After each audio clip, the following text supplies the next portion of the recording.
Ah, right. You know what? I was looking at the screen blankly there because there was a caption on the screen. You probably couldn't see it. It was talking about moderators and whatnot, which is why I didn't realise it was live. I was reading it away. Okay, let me just fix this. Oh, I'll tell you what, it's all on the skew here. Let me straighten this screen up.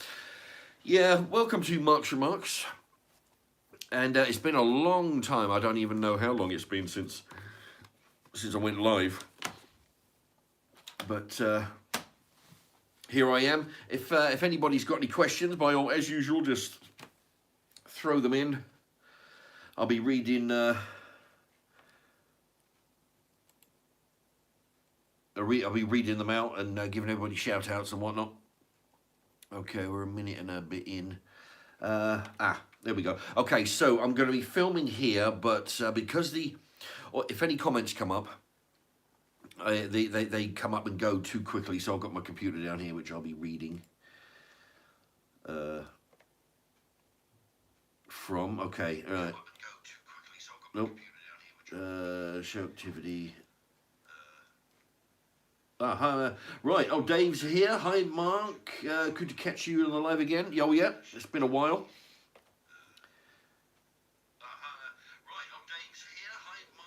I don't know if you can hear me. That's the delay on the, I'll tell you, that's the delay on the thing. Okay, so yeah, we got Dave in the house. So we got George C. Evening, Mark. Looking forward to the live. Yeah. I'm kind of. It's been I'm almost out of practice. It's been a long time. It's been several months. I'm going to be. I've got two different. I've got the co-op vodka, and I got some other. I didn't realise I had this much, so I bought a bottle today from Lidl's, some crazy brand, which is actually cheaper than the co-op. There you go. That's what about ½ inch there, I reckon. All right, and I'll be mixing that with Pepsi Max.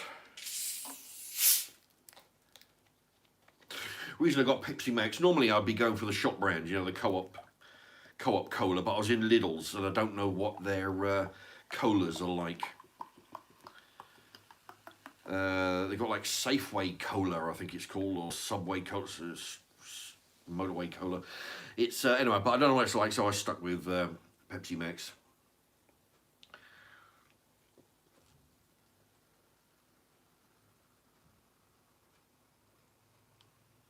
Ugh, it was a mighty thirst. Let me tell you. All right. Oh, while we're waiting for people to show up, what I've done is I've done a video. Let's see. Dave says the Aldi knockoffs are better than Lidl's. Yeah, I was in there, yeah, because it was Lidl's that I was in there today. Thing is, there's not an Aldi. There is an Aldi round here, but not near where I live. Bob Matthews, let me tell you, he's back. Kitty Cat, hello everyone. She said, he, she, I guess, Kitty Cat. A few days ago, on the 24th. Now, this p.o. box goes from the 24th of July. No, it doesn't. January, February, March. 24th of April until the 24th of July.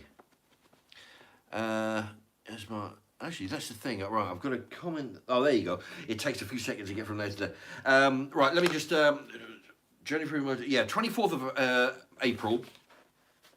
To the 24th of July, year of our Lord 2023. I rented a p.o. box, and the address is there. I actually done a video the other day where I made an announcement that I'd be, that I've got a p.o. box.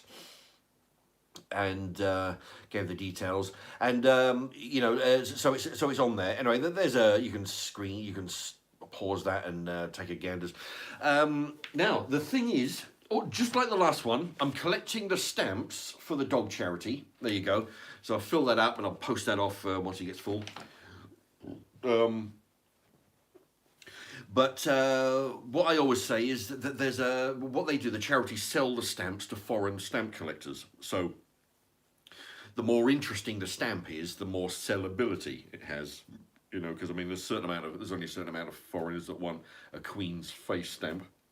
Once you've got one, you know. So the picture ones they're a bit more interesting and they're more sellable. So foreign stamp collectors are most likely to buy those and make some money for the dog charity. They buy dogs, not buy. They train dogs from puppies to be, you know, help people lay on one smaller. Anyway, so you got that, and you've got also if you take a bit of cardboard box. This is a piece of eclair box. Cut it into a postcard shape. You can write on the back. It'll have a nice picture, pies or, you know, meat pies, apple pies, digestive biscuits, anything you like, you know. Put a stamp on it, send it, and I'll get it and I'll read, and I'm gonna sneeze in a moment, and I'll read it out either live or on a video. And there's that. Oh, you know what? And also, as a little bit of a bonus, if anybody's got any fridge magnets at home, or if they go on holiday, like, you know, some viewers are going abroad, and one's going to Skegness shortly, so that'll be interesting. I've been to Skegness. I can't remember off the top of my head who that was, but it was just the other day. Was it Lee Merson? I think. Anyway. What I'll do, if you send a fridge magnet, I'll put it on the fridge, and every time I do a video, it should be in the background, and you'll have bragging rights for that. Okay. All right. That's about that. Oh, Old Boggy. People like Old Boggy. They miss Old Boggy when he's not been around for a while. So if you want to do any drawings of Old Boggy, either draw on a bit of paper, put them in an envelope, or even write it on the, you know, draw it on the postcard, or whatever you like. Because if you put it in an envelope, you can always add in any loose stamps that you got made floating around. You can do a 2-for-1 deal. There you go. Send those Old Boggy pictures, and I'll put them on the wall of shame in the kitchen over there, so you can see them over my shoulder when I do a video. And what else we got? Fridge magnets, Old Boggy pictures, stamps, postcards on the back of cardboard rubbish. That's about it. Anyway, all right, so I did a video just a few days ago.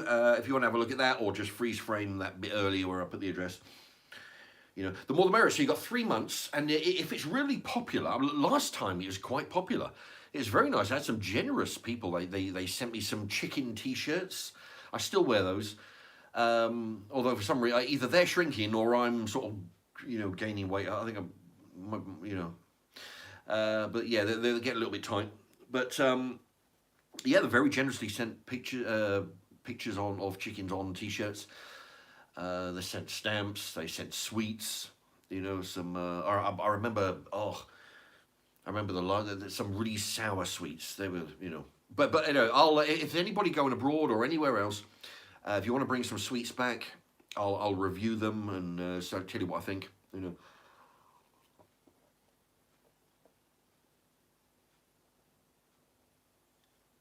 I am thirsty. Jesus. All right. Who we got? Nostalgia Barn. Yes, Mark. Yes, Mark. I'm on the pints of Asda's dark fruit cider. Yeah, I've had those. They're not bad. I do like. I like fruit cider more than apple cider. Although apple is a fruit, of course, but I prefer pear cider. Is what I meant. Dark fruit cider topped up with shots of vermouth and lashings of hash. Oh, that reminds me, I might, I've still got loads of tomato seeds on the side there. And some of you regulars may remember that I did some videos. If you ever want to watch type in Mark's Remarks tomato plants. You'll see the kitchen there. I had I don't know, 3-4 tomato plants on the go. For some reason, they had these like sticky buds on them, and so you go to touch them. I swear to Christ, and your fingers stick together. They were that pungent.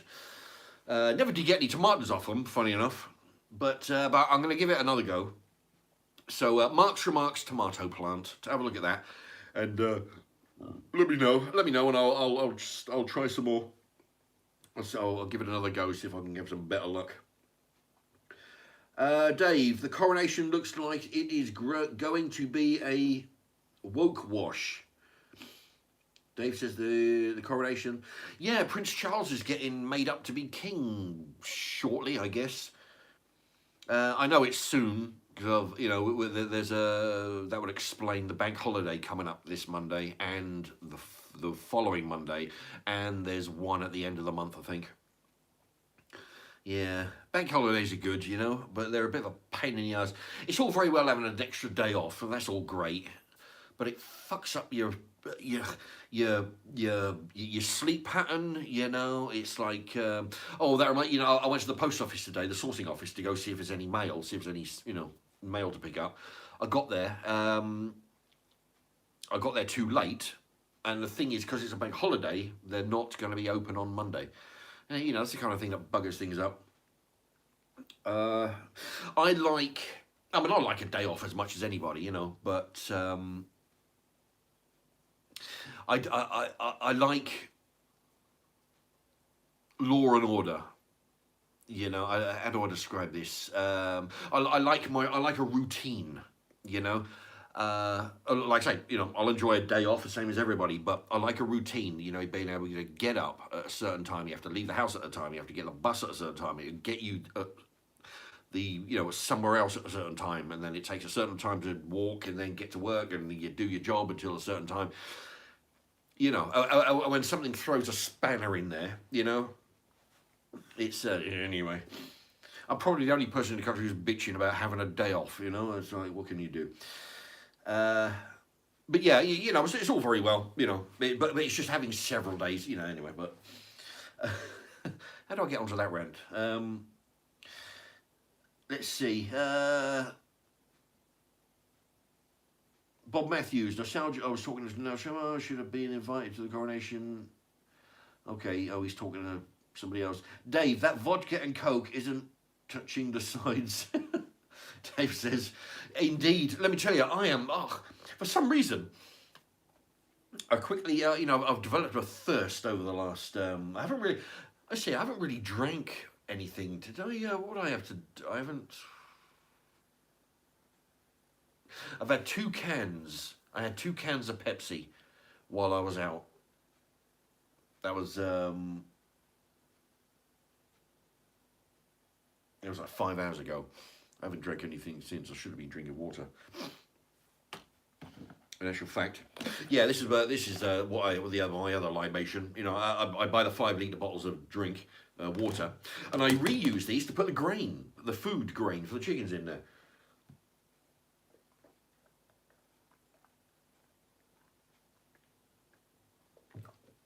Or I fill them up with tap water. I don't drink tap water, but I'll fill them up with tap water and drag them down to the allotment and fill the chickens' water dispenser with them. Dave Grant, why do people think these plants were cannabis? Oh no. People will write to me all the time saying, Mark, you realise they're not tomato. I said, of course they're tomato plants. The fact that they're shitty ones and they don't produce any tomatoes is a bit of a problem. But yeah, nobody believes me. Charles was born. Peter B. Hi Mark. Oh, Peter B is in the house. Hey crew, fantastic to be on live again. Yeah, indeed. Peter B says, please hit the like button. Indeed. We got plenty of people watching. So if anybody wants to hit the like, what the hell, do it, even if you don't like the show so far. You can always take it off, I guess. What do I know? But yeah, I don't actually. I'm guessing that it helps the algorithm some way. It helps people find the channel because of a certain amount of thumbs up. I don't know. It's hard to get information out of YouTube on this sort of stuff. Anyway, there you go. So yeah, anybody wants to hit the old thumbs up, go for it. Please, George C. George C is in the house. Pepsi or Coke? Mark. Right. Well, I'm drinking Pepsi Maximus. There you go. Pepsi Max. It's not. I mean, I prefer. Actually, it's funny. I prefer regular. Actually, what am I doing? I'm taking the lid off. I'm going to put some more vodka in there. Given the choice, I prefer regular Pepsi to regular Coke.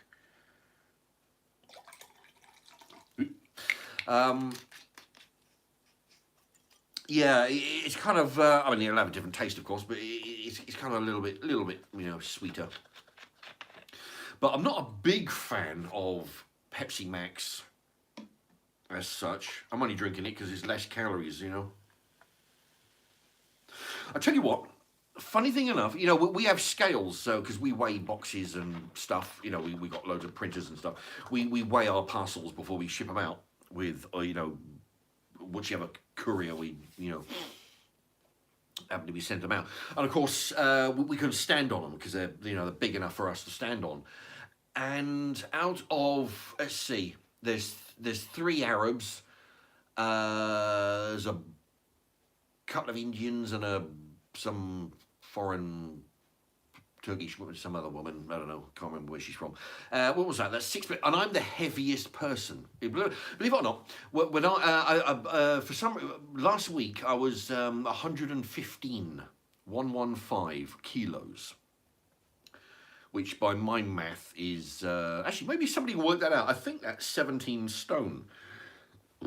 The scale says that I weigh more than that now, which I don't. I think there's something wrong with the scales because somebody fucked them up. They took, messed it up when we had to recalculate it and that. But yeah, I was weighing in. If somebody could work that out for me, if you've got a moment, 115 kilos. That's what I'm weighing with my, basically just, shirt, trousers, shoes. Sure. David Grant, Mark, showing some cleavage tonight. Yeah, actually, yeah, there's my, you can see my tattoo over there. Yeah, I didn't realise a button had come undone. Showing, I guess, show some nudity on the, anyway. Bob Matthews, 15 watching, only 6 likes. Yeah, everybody, hit the thumbs up if you want to, show some support. All right, I've got, what's this? Dwayne Dibley just got 6 pepperami fire sticks for £2 in Aldi. Ah. Yeah, I can't remember. I don't know if I've had for the fire sticks. I'm not, I might.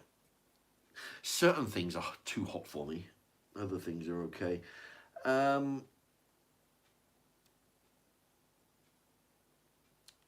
Let's see, Nostalgia Barn. I'm unemployed, unfortunately, at the moment, so the extra day off is neither here nor there for me. I just can't stand Prince Charles. He really grinds my gears. Yeah, he is a bit of a goof, But, yeah, I'm not a big fan of the royals either. We'll be. I don't know if anybody has seen. There's Prince Charles. I actually had to ask for them specially at the post office. I've asked for them. I got a 50p coin once, and then a week later I asked for another 2 with the Prince Charles head on the back. Yeah, I had to ask them especially. I'm not seeing them around in circulation. But pretty soon we'll have them on all the coins, of course, and eventually we'll have them on all the notes, which is a bit of a bastard, because, for anybody who... I mean, look, oh, Jesus Christ. Let me show you something. Oh.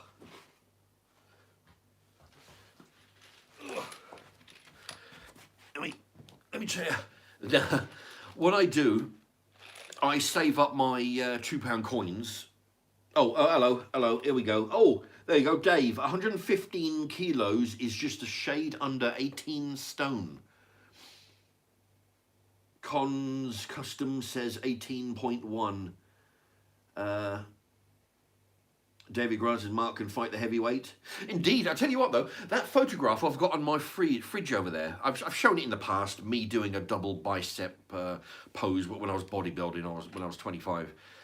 I was 12.5 stone then, and I was really working hard to increase the weight, which I managed to do up to 12.5, and beyond that, it was a bit of a, you know, because I was training so hard, but I was eating like crazy. So yeah, you know, but the thing is, I don't actually feel, yeah, I mean, you're right there, 18 stone. I don't feel 18 stone. I mean, I'm getting a bit round in the belly, but you know, it's. I mean, 18 stone when I was a kid. That was one of the gladiators. The gladiators on the telly. You know that gladiator. They you know, they were 18 stone. For Christ's sakes, you know. Anyway, so yeah, it's a bit of a bastard because I've got over a. Actually, can anybody take a guess? These are all £2 coins. I know what's in here because I've got a bit of paper on the top there that says these are all £2 coins. Eventually, I'm going to have to go into the bank and try and change all these. This has taken me a year and a half to collect all this. Anybody want to take a guess at what's in there? You know, these are all £2 coins. Oh. And I've got another bunch of, these are all the regular, plain £2 coins. All the ones with a photograph, or, you know, all the ones with the pictures on it. You know, the ones with, you know, a steamboat on it and, you know, all the other stupid shit that they engrave onto the £2 coins. I've separated all the picture ones. But if anybody wants to guess, tell me what you think is in there. All right. Oh.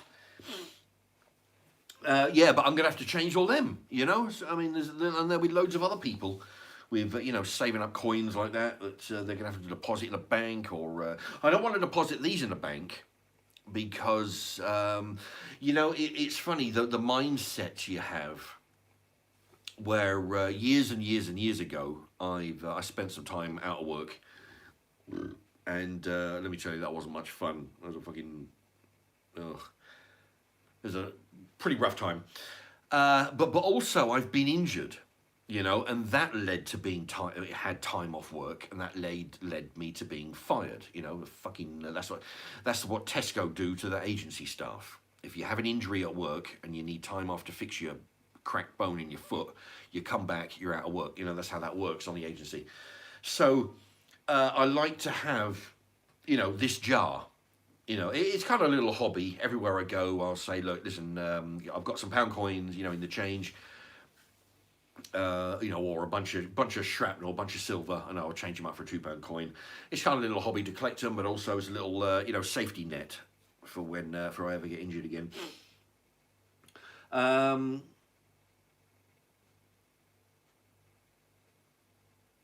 Let's see, George C. Did the live streams help you achieve 4,000 hours? Remember you saying something like that? My friend had 900 subs and got his. Yeah. Well, that was when I first started. What it was to enable to get advertisement on your channel, or on my channel, or anybody's channel. You needed a certain amount of subs. I think it was like 100 subs, or it could be 10 subs, it could be 100 subs, I can't remember. But you needed a certain amount of hours of watch time, which well, I was doing like little, you know, 5-10 minute videos on cookery and reviews and stuff, and that would have taken ages. So a neat way of doing that for anybody who's getting up a channel, if this thing still applies where you need a certain amount of viewing time, do some live streams. They, provided you get a few people watching for a while, that really bumps up the watch hours. It doesn't benefit me now, but back then when I needed to acquire whatever it was, 4,000 hours of watch time, that really helps, and it did. All right, let me go back. There's something about a £50 note here. Dave, on the subject of actual notes and coins, I have never once in my life seen a £50 note. Most shops in Yorkshire say they won't accept them, so not losing out. Anyway, I'll show you what a £50 note looks like. All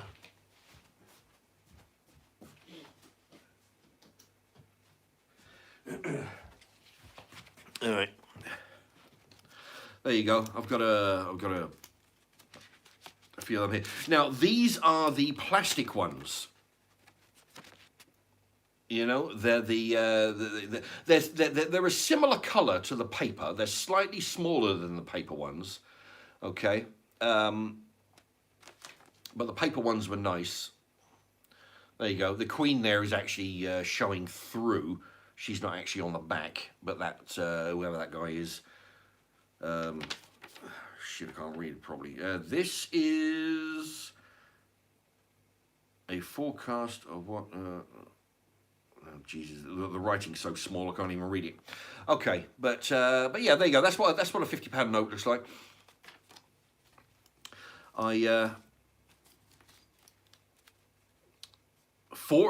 Two of these when I cashed in those saving stamps I found up in the loft. There's a video of that.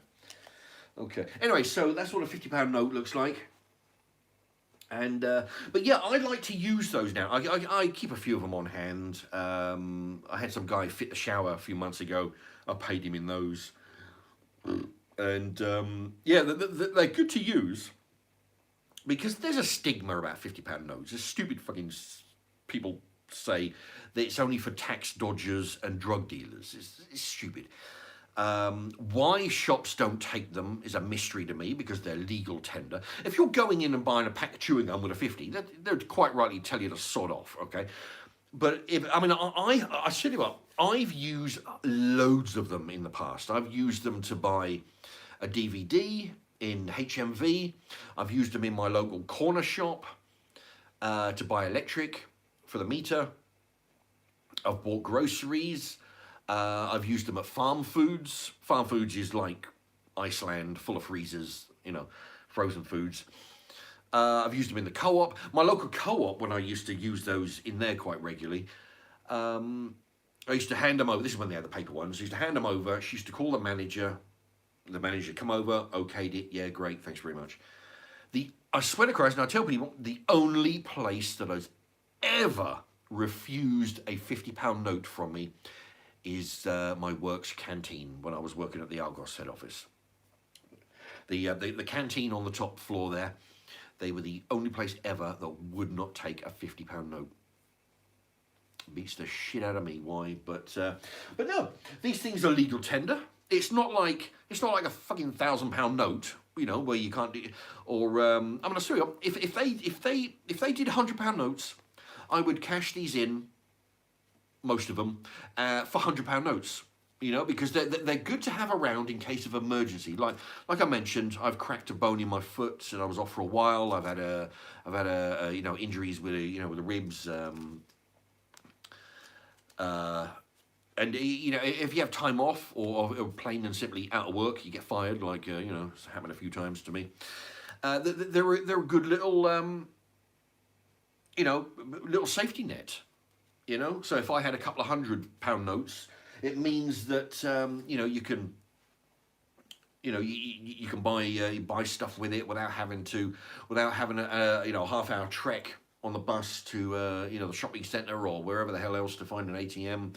You've got cash on hand, you know, or if the electric goes out, because I mean there has been times where the local shops, they'll only take cash. It's happened. Because the ATMs have gone down, and the ATMs have gone down on the outside of the shop. They've run out of money or been vandalised or something, and the phone lines are gone in the shop, so they can't be using you know, their cash you know, credit card things.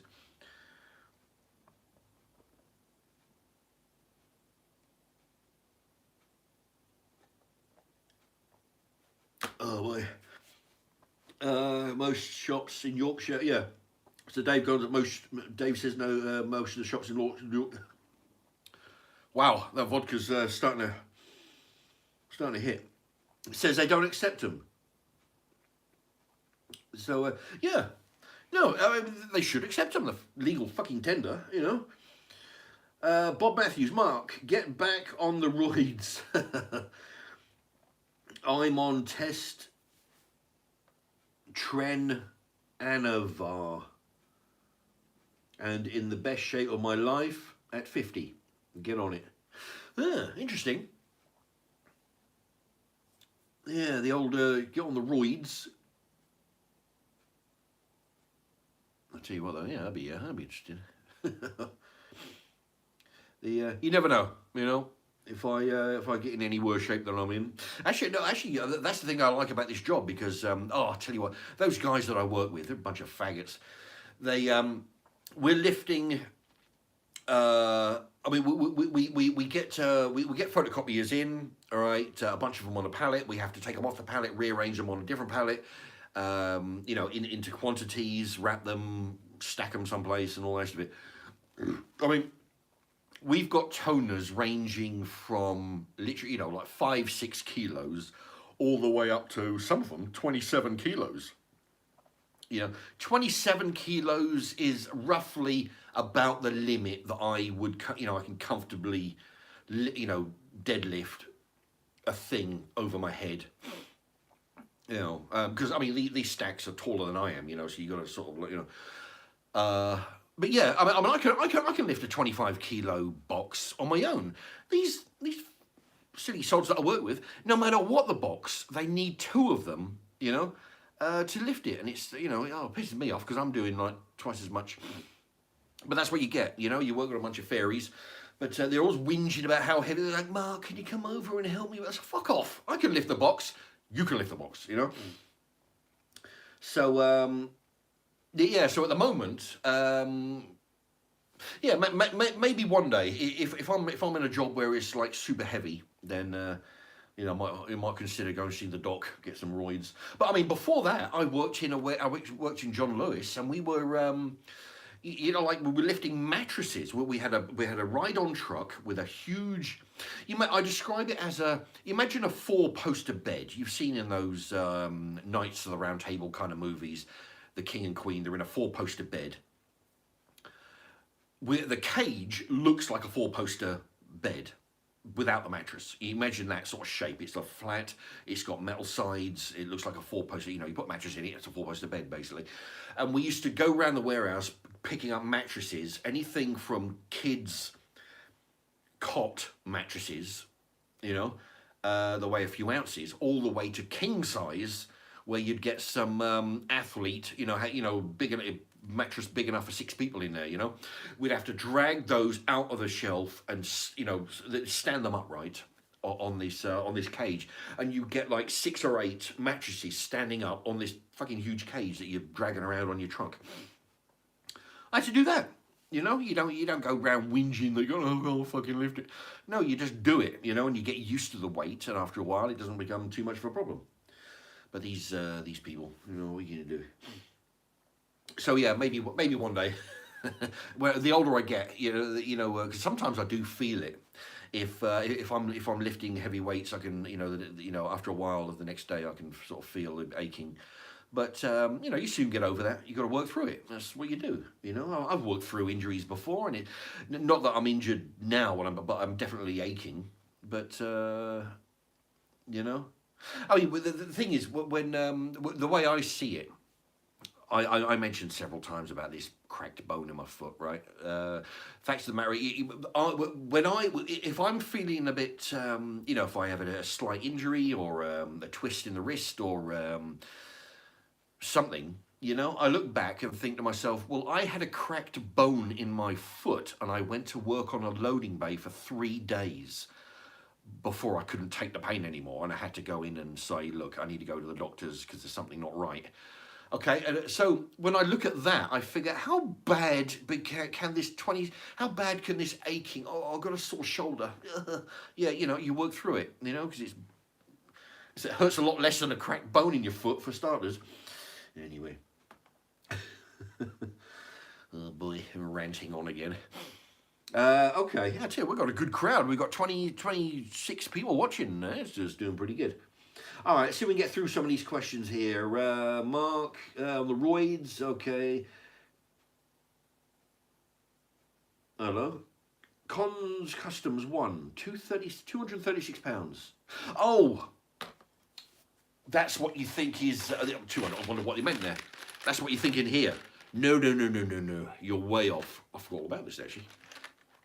All right. Actually, I don't see too many guesses.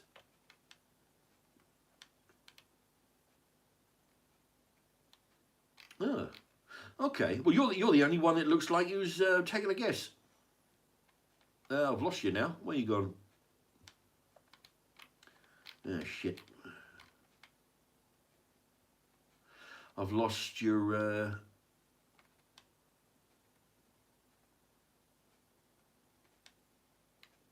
Anyway. All right. Well, I'll tell you. Although I've actually got to do a proper count because I sometimes the figure, but I make that £1,100 in there, in £2 coins. You know, there you go, 1,100 quid. So yeah, it's good to have that around, you know, just in case of an emergency.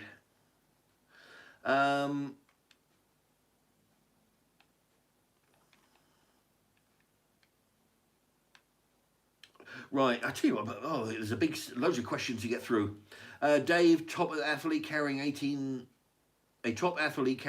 stone will look very different to a lard ass like me that does hardly any physical activity.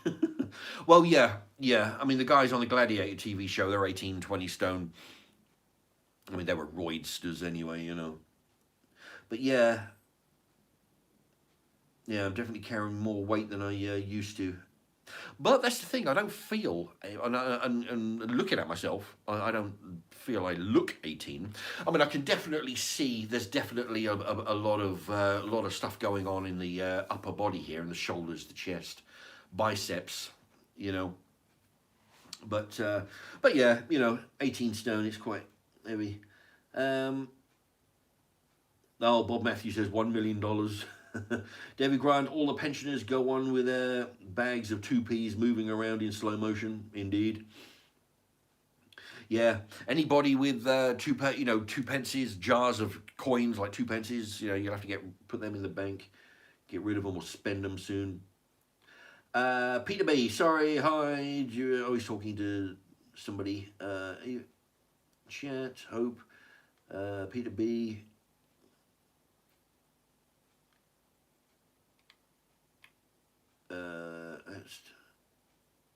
Oh, Dave says that's Alan Turing on the back of the £50 note, pioneer of the computer science. Oh,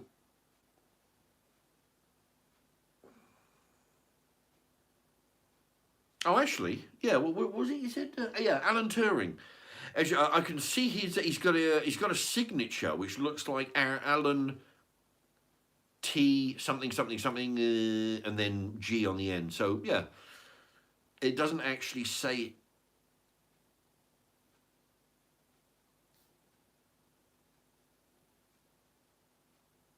I don't know. The thing is, the writing's so small, I can't see shit. But yeah, I think you're right. You know, it looks like Alan Turing's signature on the back of the 50. Interesting. All right.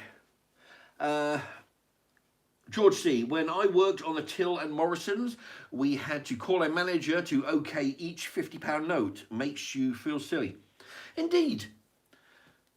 In this day and age, where you know, I mean, in a business where their job is to take your money, and then they have to go get somebody to say, yes, you can take that money, or you know, it's crazy because with the paper money, all they got to do. Oh, because that was the thing in the co-op. The stupid woman, she would take my £50 note, the paper one, hold it up to the light. Yep, that looked good. She'd put it under the with a pen, and I would say to her, or was it? No, oh, they had a light. I think they had a light behind the counter. You know, them blue lights. And I would say to her, "That's why you have the blue light." So you don't have to bother the manager. That's the fucking reason you have the light.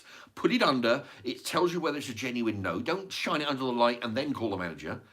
Do one or the other. You know, you don't need to do both. You dozy. But you know, but yeah, there's no reason why anybody. I mean, a kid perhaps who is unfamiliar with the 50s. But you see, the thing is, they talk about. People say, oh yeah, well, you know, there might be some dodgy 50. Nobody's counterfeiting fucking £50 notes. Because of all the shit that people get when they try to, except for me, when they try to redeem them. They're not doing dodgy 50s. They're doing dodgy 20s. Because, I mean, my brother bought some years ago from a place he was working at. £20 notes. I think they were going for like £7 or something. The thing is, 20s are best because you go in and buy a 20. You go in with a 20, you're going to get a 10 and a 5 out. You don't go in there with a dodgy tenner because all you're going to do is get a real 5 and a bunch of coins. No, they're counterfeiting the 20s because that gives you the most reward. Okay, you go in with a 20 and buy a Mars bar, you're going to get 19 quid back of clean money. 50s, you're looking at all kinds of trouble because you're looked at with suspicion. They call the manager, they get the pen out, they put it under the lights, they hold it up. Yeah. It draws too much attention. You know, I mean, I got no problem with it because I don't give a shit. I'll stand there all day and argue with them, you know. But anybody with a dodgy 50 is not going to go in with a 50. So if you see a 50, odds on it's going to be, you know. Although you probably might want to check them, you know, like you would with, you know, most notes, even 20s. So you don't get stiffed. But no, they're not counterfeiting 50s. They're worth too much fucking trouble. They're in the 20s. Els is in the house. Let's see. George C was working at Morrison's.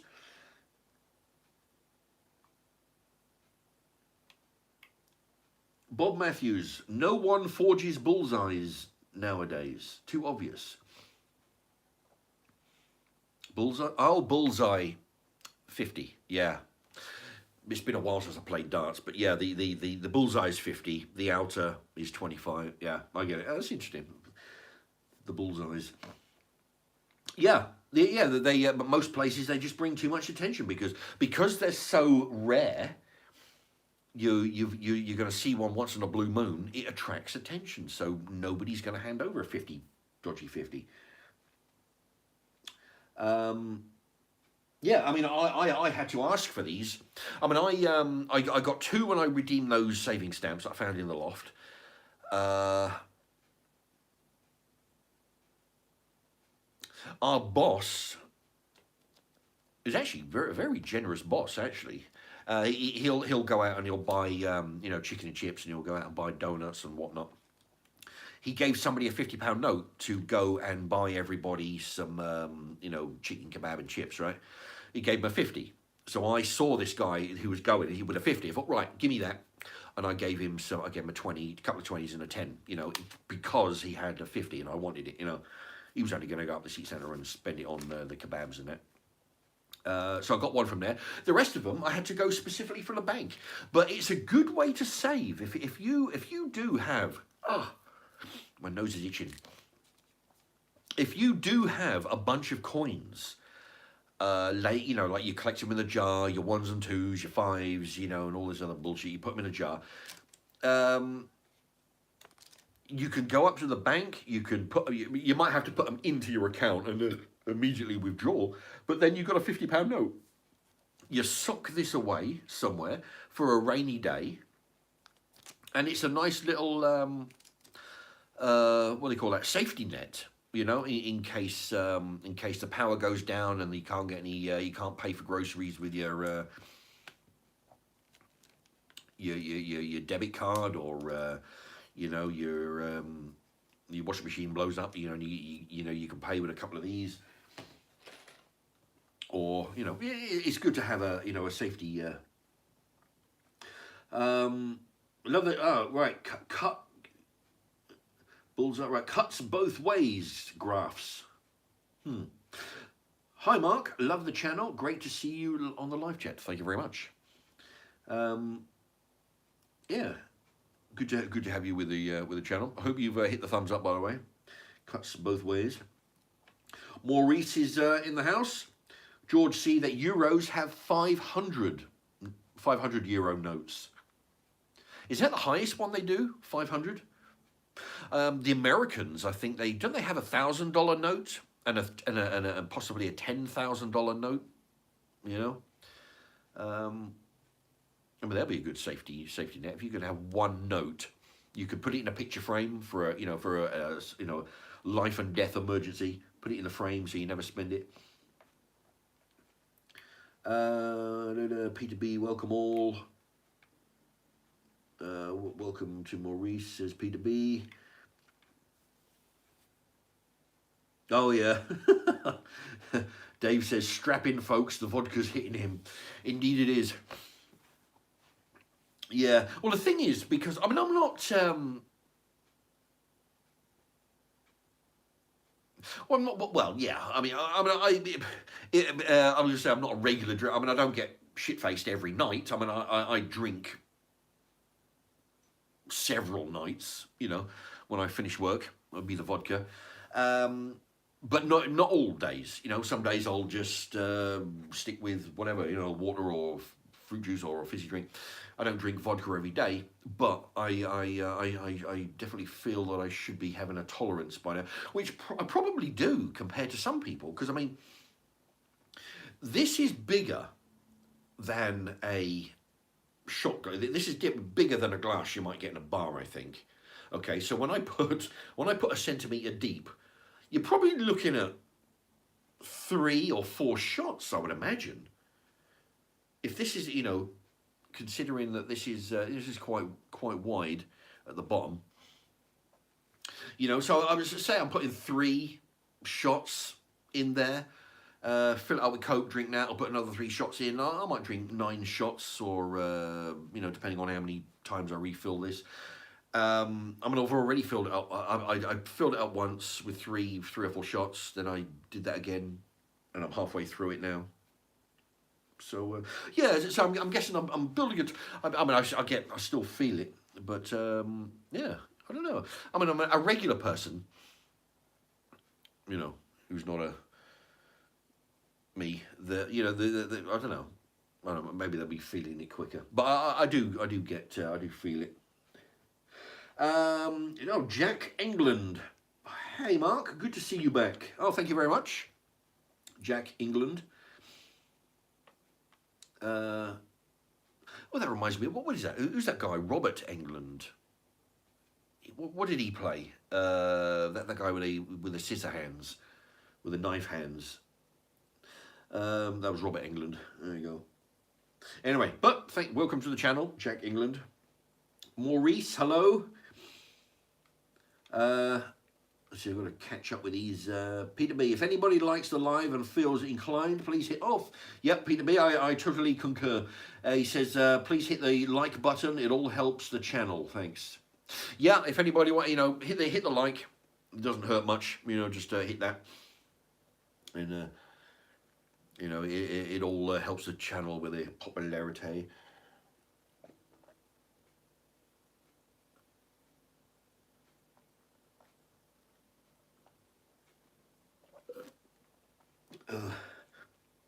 It's funny, I've just drank that, and the dyslexia, I'm filming from you here with the phone on the tripod, but I'm watching myself in the right here on my computer, and there's like a 5-second delay, because I have to look at the computer to read the comments, because the comments come up here, but they go too quick, and they're too small from, you know, it's difficult to read them. All right. Okay, Peter, hi Jack, right, George C, so many jobs are faffing about on computers nowadays, it's not good for us physically. Indeed, I would go crazy if I had a job which involved me sitting, well actually I had a job in, when I was in one of the John Lewis buildings, in Milton Keynes. They've got building 1, building 2, building 3, this in different areas around. Building 1, where I worked at for a while, I was in the stock department. So when a customer buys some stuff, it gets to them and they think, oh shit, this is a load of crap, or it's a different colour than I wanted, I didn't order this bullshit. They send it back, we get it in by the cage load, we have to go through them, put them back on the computer so it goes back into the stock count on the computer. And then we have to physically get on our truck with a cage and physically drive it round the warehouse, finding every single location and put it back on the pallet, so then the pickers can come along and pick it up again and send it out to some schmuck. But yeah, I mean, so part of my job was to be on the computer. I'll tell you what, an hour of that, and I was going cross-eyed. But half of it was actually sitting on my ass on a truck driving around the warehouse. So I'm thankful now that I had that other job where I was humping mattresses around, and this job where I'm lifting, quite heavy boxes sometimes. Because I tell you what, I'm not suited for a job where I'm sitting down a lot. You know. Um, I'm more, yeah, I need to be on the go because I noticed because when I was driving the car on the weekend when I passed my driving test a few years ago, and what I used to do was I looked on the map, right? There's Milton Keynes, bang there, and I would do a circle of 50 miles, do a circle with a bit of string, and then 100 miles circle, and then 150 miles circle, and I would look and I'd figure, okay, well, I'll drive 150 miles each way. All right, that's what I feel like doing. So I would look on the map and in that circle and look at a town that was 150 miles, as the crow flies, that is. And then I would say I found, like for example, Wyss, Wyss. That's a place in England, and so I would. They're actually famous for a big maze that these two brothers built, and I actually went there and went around the maze. And what the fuck am I talking about? So what I used to do was to say, okay, right, I'm going to go to Wyss. So I'd look on the computer, look for a bed and breakfast in Wyss, and I would get that. I don't want the bed and breakfast. All I want is a postcode to put into the sat nav to get me from Milton Keynes to there. And that's what I used to do. I used to go up to Yarmouth. I went to Bridlington. I went to Bournemouth, I think. Yeah, I went to Bournemouth. I went to a whole bunch of seaside towns. And the point I'm getting at is that an hour and a half to 3 hours in a car, and my knees were feeling like they were going to break and fall. I tell you what, I'd have to get out several times to walk about because my knees would just hurt like crazy, and it'd be pretty uncomfortable. So doing that in an office would be no good for me.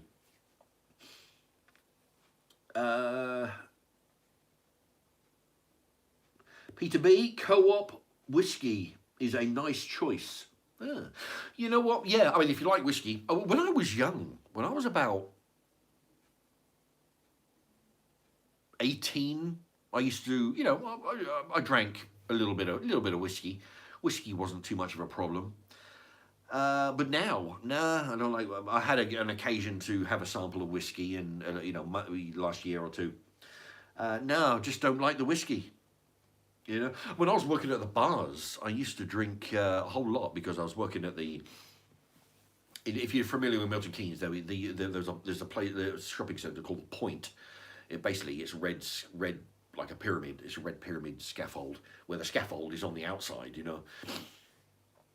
And there used to be some bars in there, some bars, Croc Bar and the Brass Bar, and on the ground floor, and there's a cinema complex and a disco and all that kind of shit. And I used to work on one of the bars, and what we used to do, me and the couple of others, we used to mix ourselves with like a double shot of something, and then the other two would keep an eye out. We'd just walk around into the kitchen because it was like a big circle. We'd walk into the kitchen, knock it back, come out. Okay, and then you'd keep an eye out for the other guy. It's amazing how we stood up sometimes at the end of the night. The amount that we used to knock back. But yeah, I mean, I was drinking. I can't remember what I was drinking back then, but I don't think it was vodka. But vodka's my thing now. But yeah, if you like whiskey, but I mean, then the shop brands, they're just as good. I mean, I've heard of people putting whiskey through those those water filter jugs. I've heard of people putting whiskey through that, and it comes out clear. Takes all the garbage out of it, all the impurities, and it comes out, clear. So yeah, there's that option. People do that with vodka as well, But whiskey, turn it clear. All right.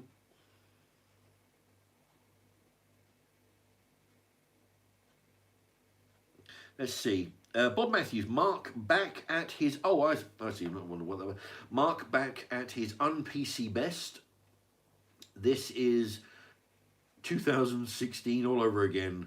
We've all missed this. Yeah, and he's un-PC best. Well, thank you very much. Yeah, I tell people, look, I'm not, I'm not a PC person. Uh,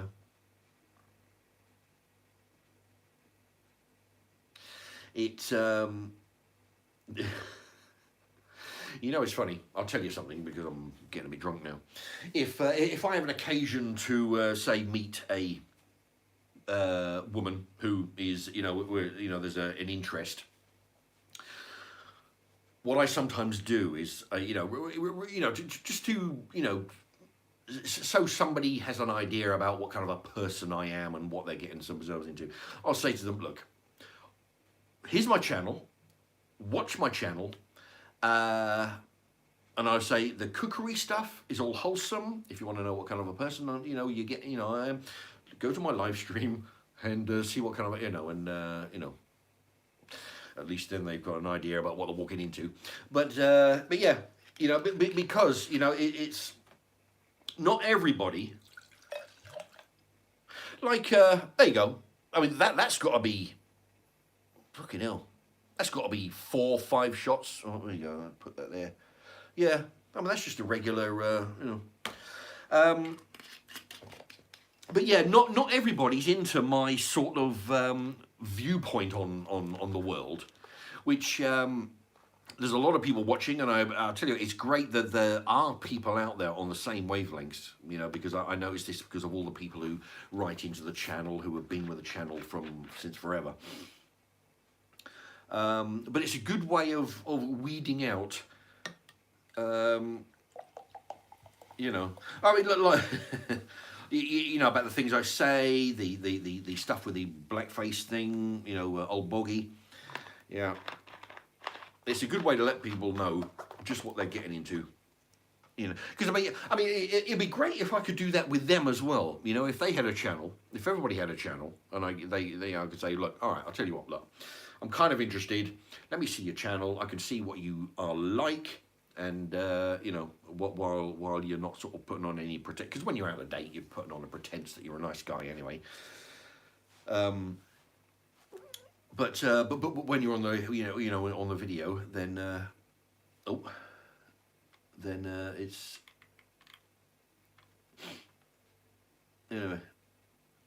yeah. So needless to say, normally they run a mile after they. Basil Faulty has donated £5. Thank you ever so much, Basil Faulty. Writes a message. Hey, Mark is back. Missed you, mate. Thank you very much. Oh, that's very generous of you. £5 donation. That's excellent. Thank you very much. I should probably put that toward something to buy some stuff to review, perhaps. Maybe. Yeah, very generous. Basil Faulty, thank you very much. Cheers to you.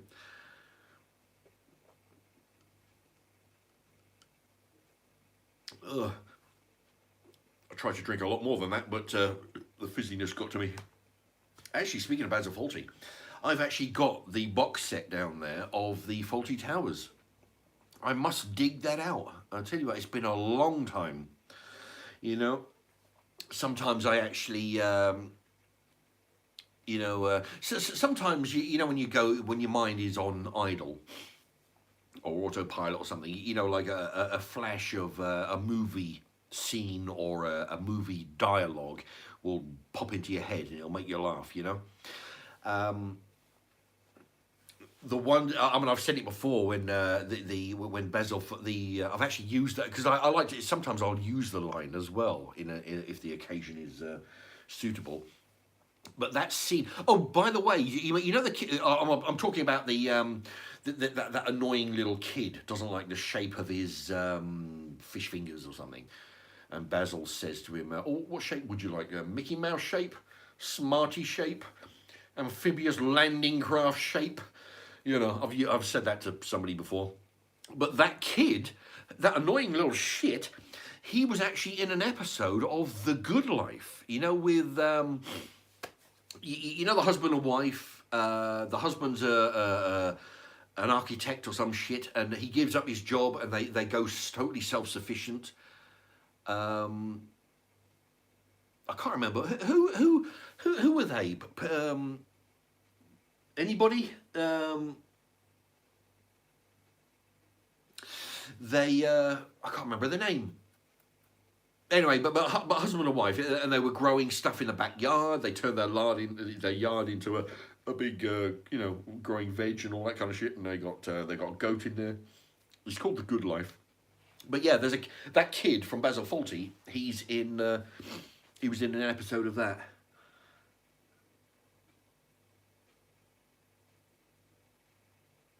And also, actually thinking about the Good Life. Do you remember Master and Commander, Far Side of the World? The one with Russell Crowe. He's the captain of the sailing ship. And there's a guy in there. Remember the guy that gets injured and he has to have a piece of skull removed for the, Paul Bethany, the doctor. He's removing a piece of skull. The guy who's sitting there and he's got hate and love on his knuckles, he played a police officer in The Good Life. Yeah, when he was way young, Anyway,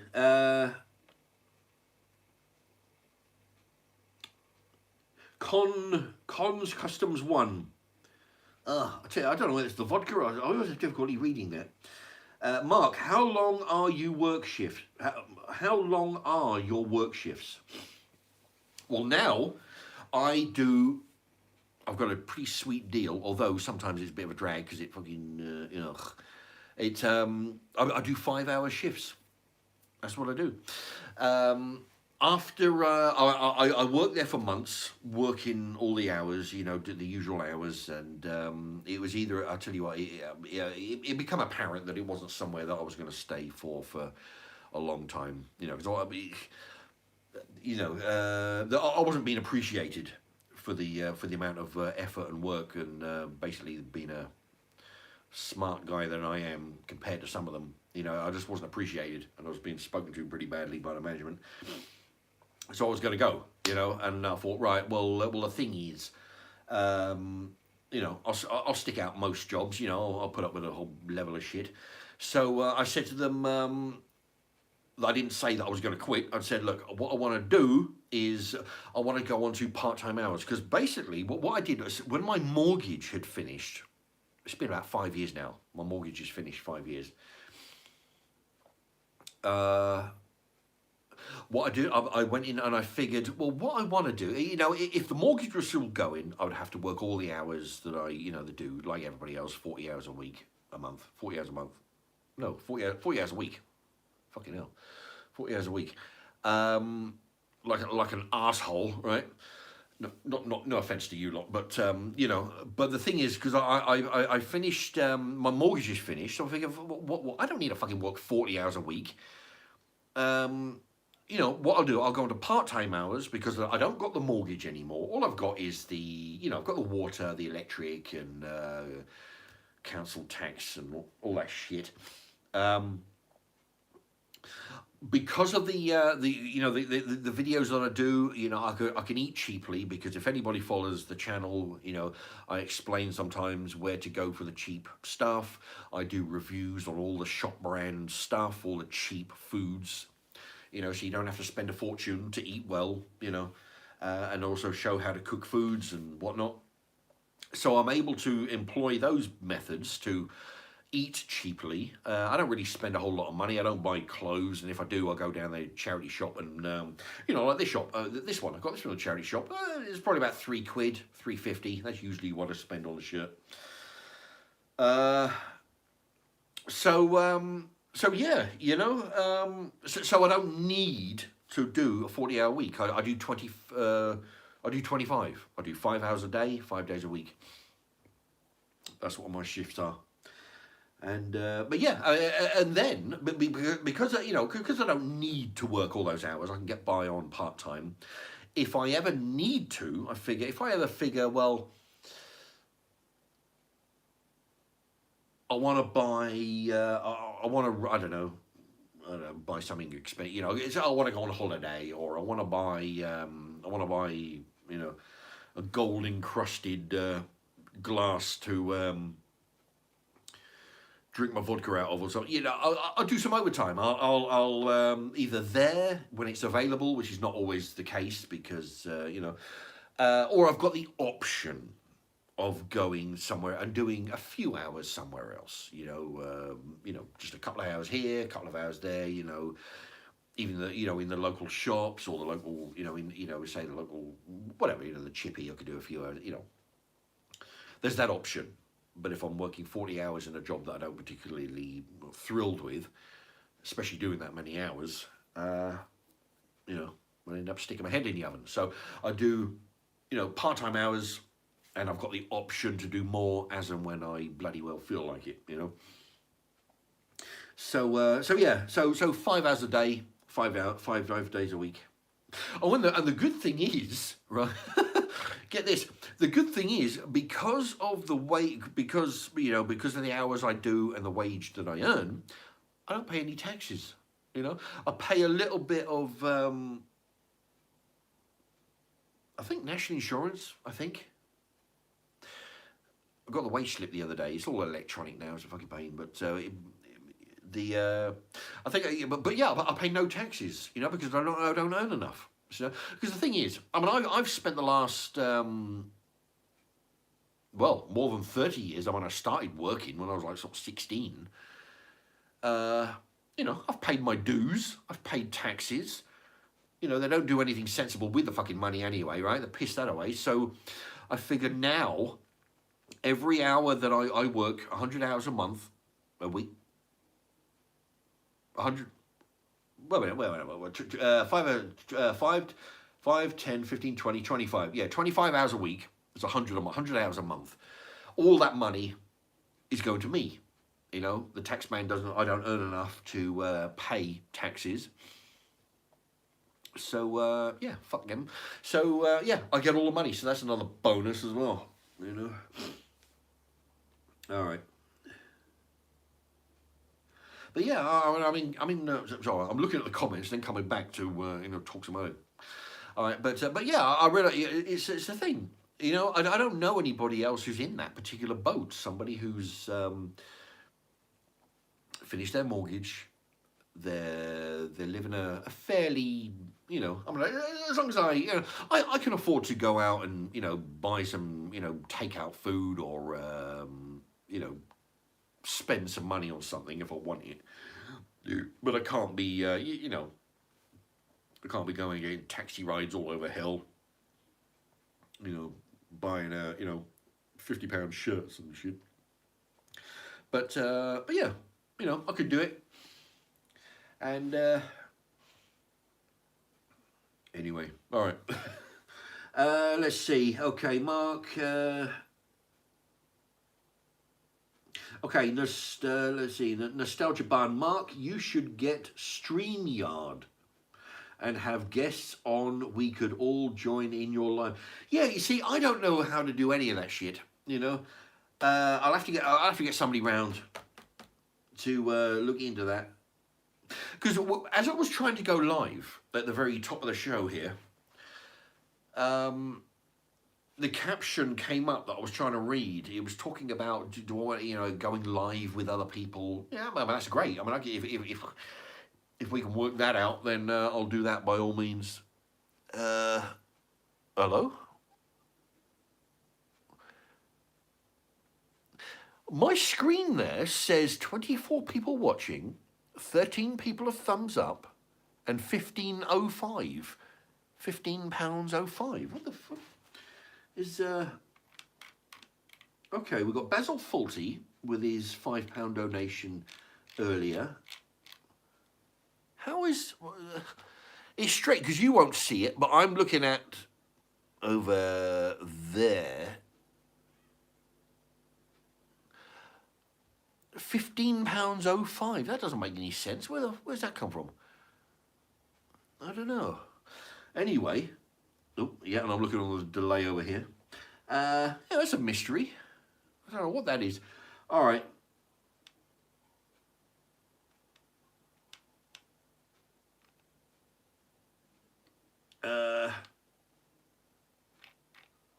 All right. StreamYard, yeah, if I can figure out how to do a collaboration with somebody, then great, you know. To keep in Laura, oh yeah, Mad Maz, oh Mad Maz 49 is in the house. Apparently Peter B is keeping law and order, which I've been too busy yapping, but yeah, Peter B's always on the case there, kicking ass and making sure everybody's in line.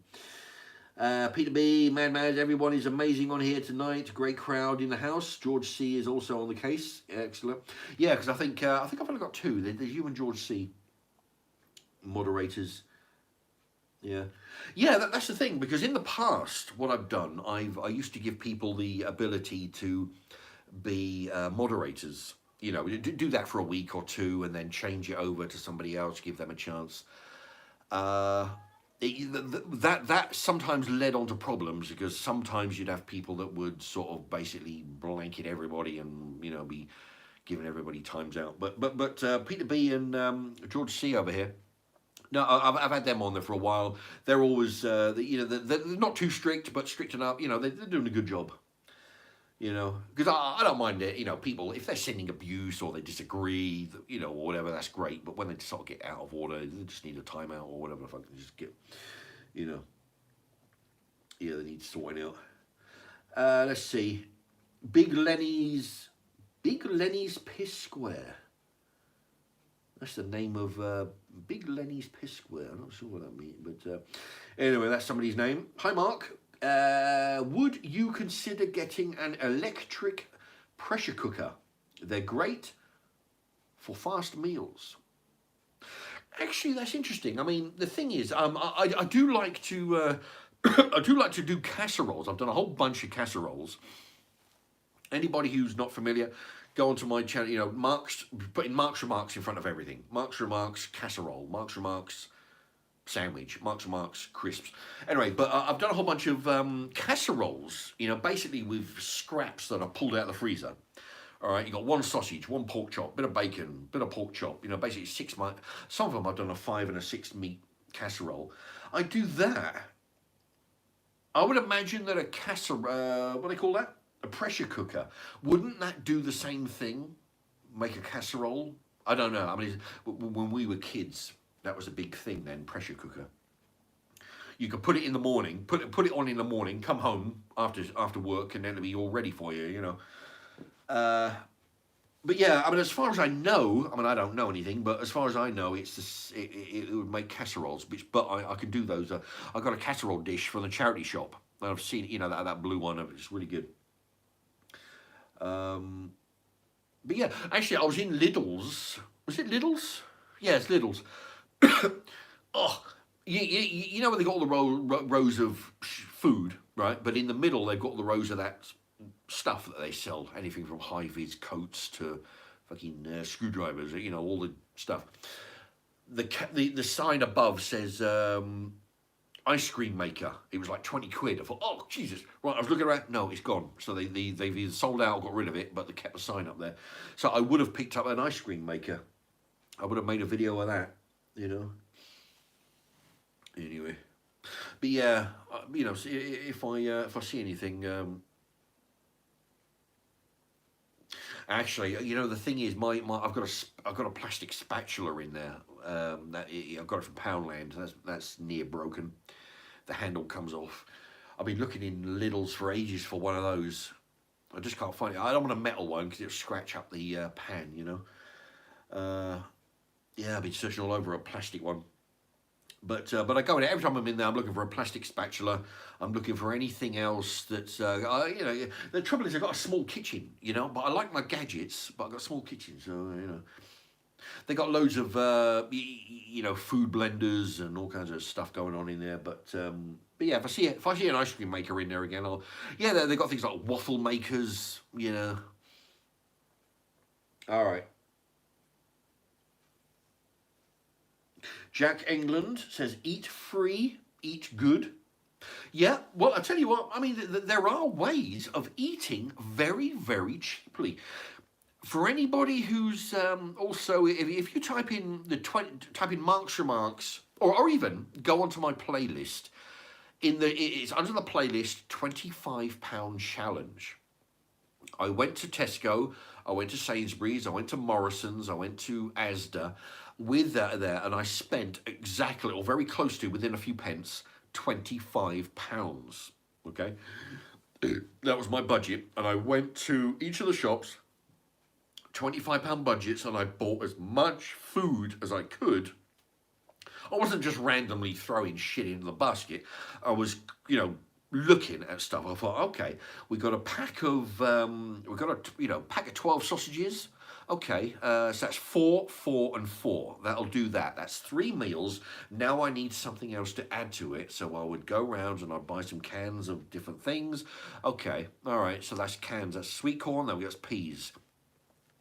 So 2 cans of sweet corn, 2 cans of peas, 2 cans of potatoes. So that's 4 sausages and a can of vegetables. Okay, and then you do that, and I would be in my head trying to work out how many, and I would actually make 12 meals, not 12 days, worth of food. That was 12 meals out of £25. And I tell you what, for a quick calculation in my head, I think that was £1 an average of £1.22. And what I used to do, I used to itemize everything. Okay, 12 sausages, £1.12, for example. Divide that by the 8 sausages or 10 sausages, and that is a certain amount per sausage. I had 4 sausages, so that equals this amount.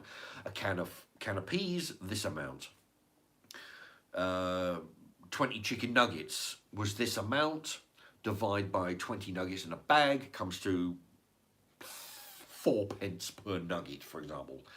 And I would have 5 nuggets, so that's 4, 4, 4, 4, 4, 20 pence worth of, it'd be itemized, everything.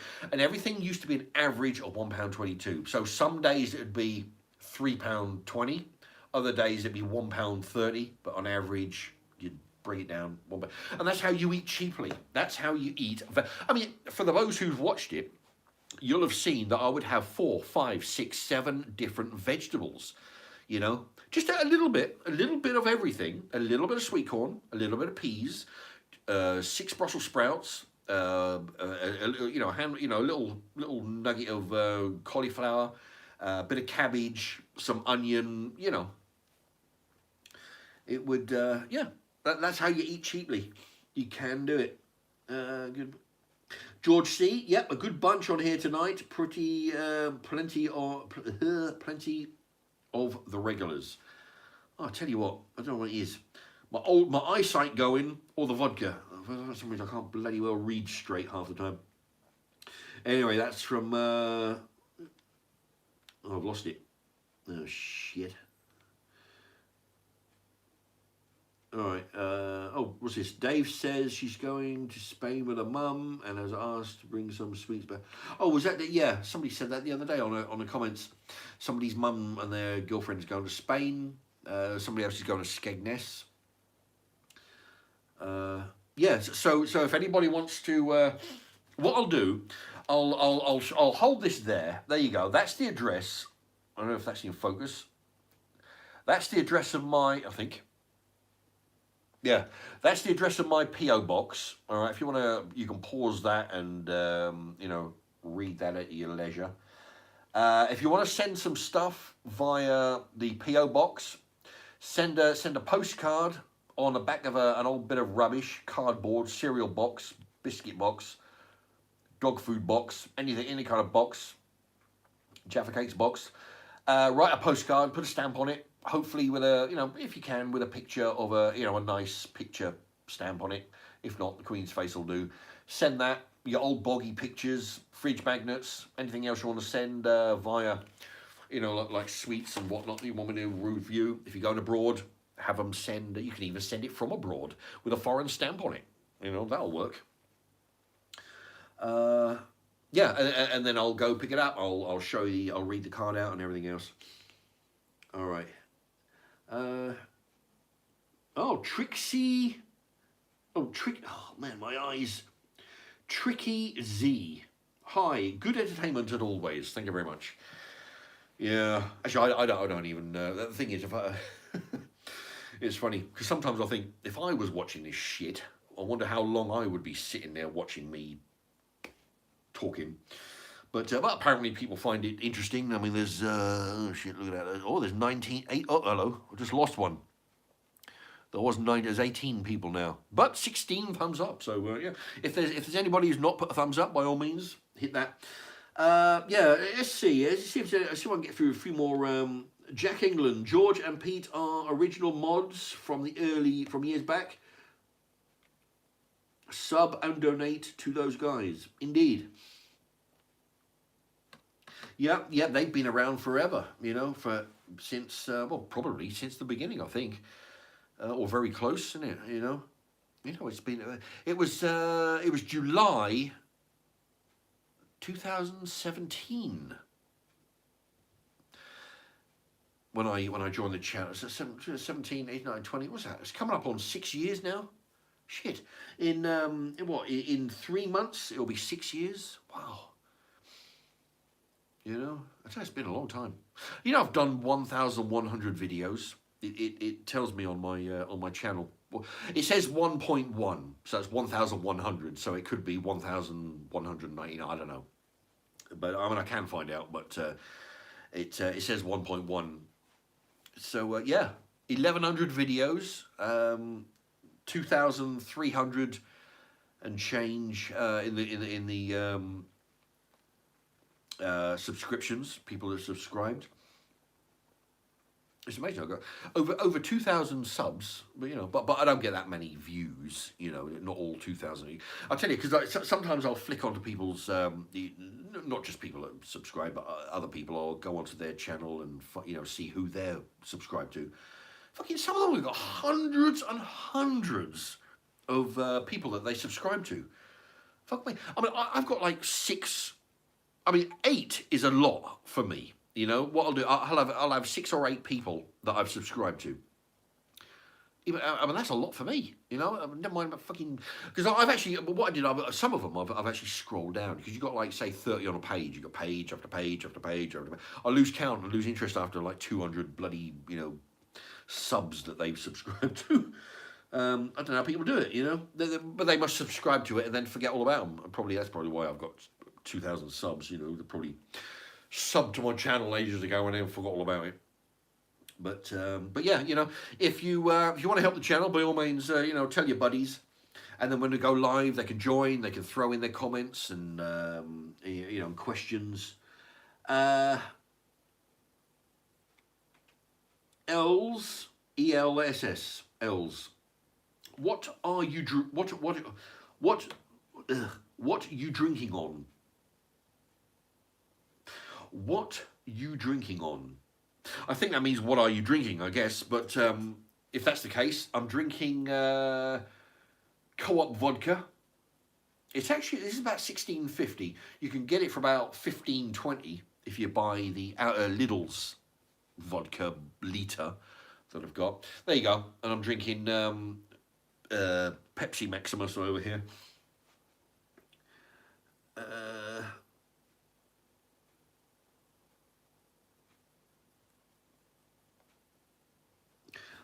Trixie Z, all I care about is that he got it. He got it. Oh, well. All right.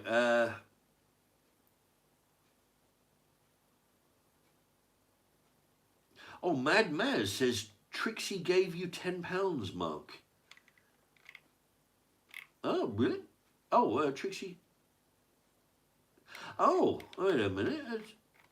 Okay. Actually, well, that hasn't come up. Oh, no, it did. Oh, there you go. No, it's way. Well, thank you, Trixie, Tricky Z.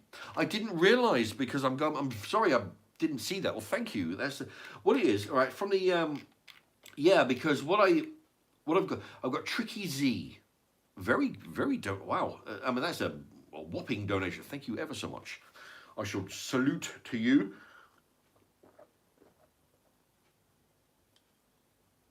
Oh, most generous, Tricky Z. Big shout out to you. £10 donation there. I'm sorry I missed that. I was waffling away, but thank you to everybody who reminded me.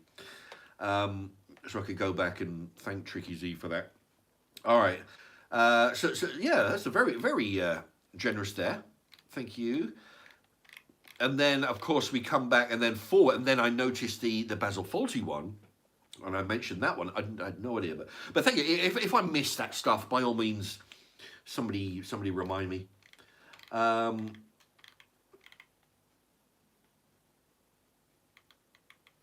And then what we got? Oh, we got what? We got P.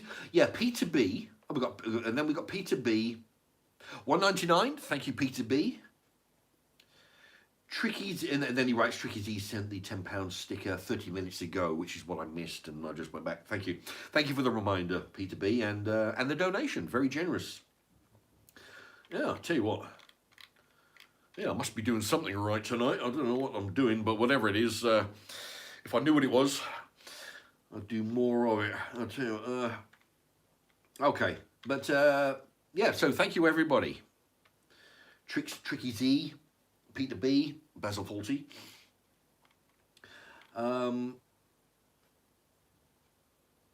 Let's see if I can.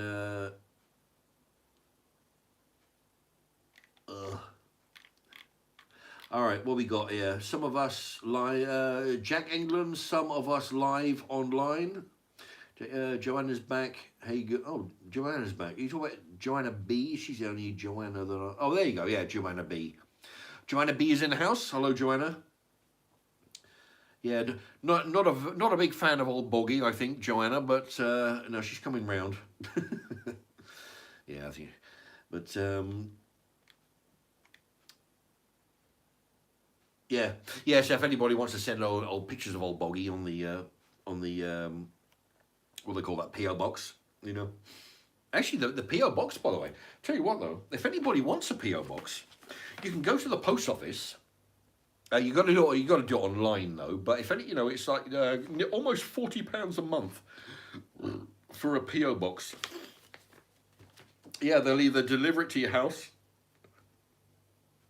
or they'll take it to the depot. You know. So if anybody has a channel, or they don't want psychos knowing where they live, then you know, you get a P.o. box and you're you know. Okay. Not that I have psychos run, you know, watching my channel, but you never know. But it's but yeah, it's a safe way of doing stuff, you know, and it's all right.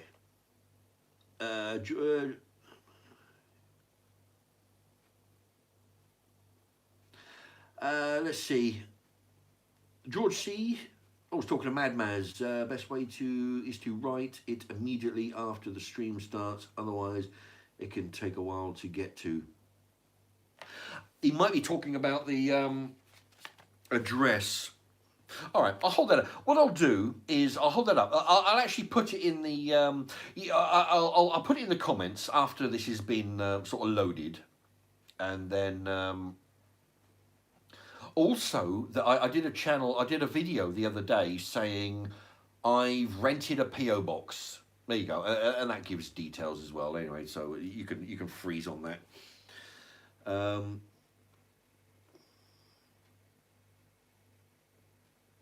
Let's see. I think that's what George is telling Mad Mad about. Jack England, vodka's working. That's from Jack England.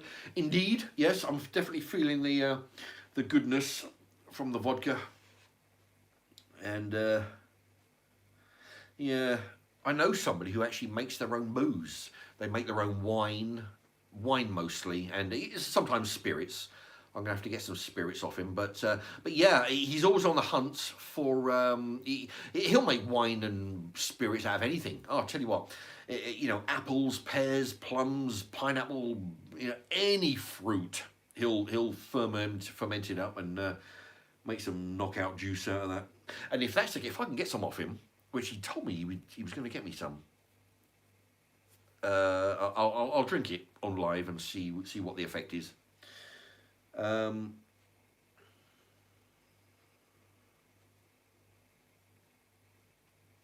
Let's see. Peter B's talking to Joanne B.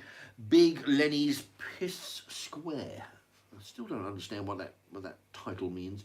The Polish are having a party in their garden behind my house. Very loud, very annoying. Yeah, what you want to do is start throwing. Well, no, I don't want to. I don't want to. I was going to say, if it was me, I'd probably be screaming out the window and throwing some fireworks out there. But no, I'm not saying.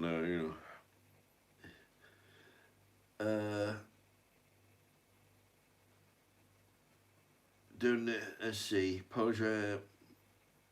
Yeah, that's the thing. It's a bit of a bust when they because I get that when we have people downstairs or next door, or people screaming at each other all day and night, banging cupboards, screaming in the garden. Some people have got no consideration,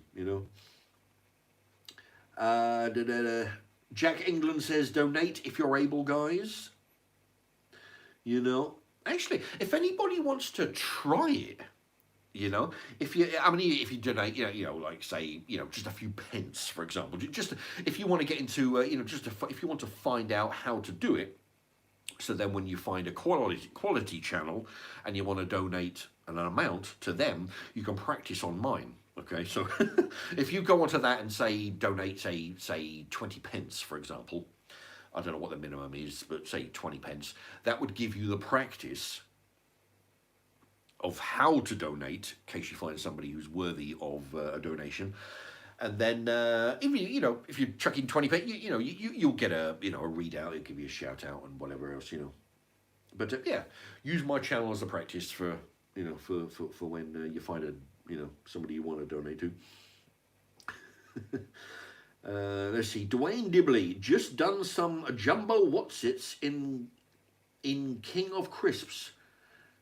Just done some jumbo Wotsits in King of Crisps. I don't know what that means. I've heard of jumbo Wotsits. I've had those. I like those actually, jumbo Wotsits. They're good. Do they make any other flavours of Wotsits? Anybody? I've only ever seen the cheese. Look at that. And I've got another. I can see the amount of people watching, the thumbs up, and it says a money. It says a pound amount. Is that? Let's see. Yeah, we got 10. We got Tricky Z with 10. Basil Faulty with 5. Peter B with 2. Yeah, it says, yeah. So that'd be why it reads 17. Yeah, that'd be why. That's why I got confused earlier, because I didn't know about the 10 from Tricky Z. I'm pointing to the screen, but you won't be able to see it. I can see it there. Yeah, that would be why. Anyway, what was I talking about? That's the thing. The vodka really affects the memory. Let me tell you. First, let's see. Mad Maz, Mark, you were one of the first YouTubers that used an. Oh, they jumped. Used an air fryer. Seems they are all using them now. Indeed. Yeah, I did a review on my air fryer. Mark's Remarks air fryer. I guess put that in the title for anybody else. Yeah, I bought it. I'm not flogging them, and I'm not getting any kind of percentage from them. But I like the product, so I thought, well, I'll show everybody, that I like it, what I do with it, and yeah, I think they are getting popular now. Lidl's were selling them a few weeks back as well. Jack England, I've got a couple of gollywogs I can send if you want it. Oh yeah, I've got a factory-made one and a handmade one from my gran. Ah, interesting. Okay, I thought you were talking about fridge magnet there for a minute, but yeah, no, I've got a couple of gollywogs. Yeah, if you want to send those gollywogs, by all means, that'd be great. I'll sit them on top of the freezer so they can be seen. I presume you're talking about as little stuffed, like a stuffed animal, kind of. I presume, but yeah, no, by all means, send those. He's got a factory-made one and a handmade one from his gran. Yeah. By all means, yeah, send those. I'll put them on. I'll sit them on top of the freezer. Yeah, that's great. That'd be good.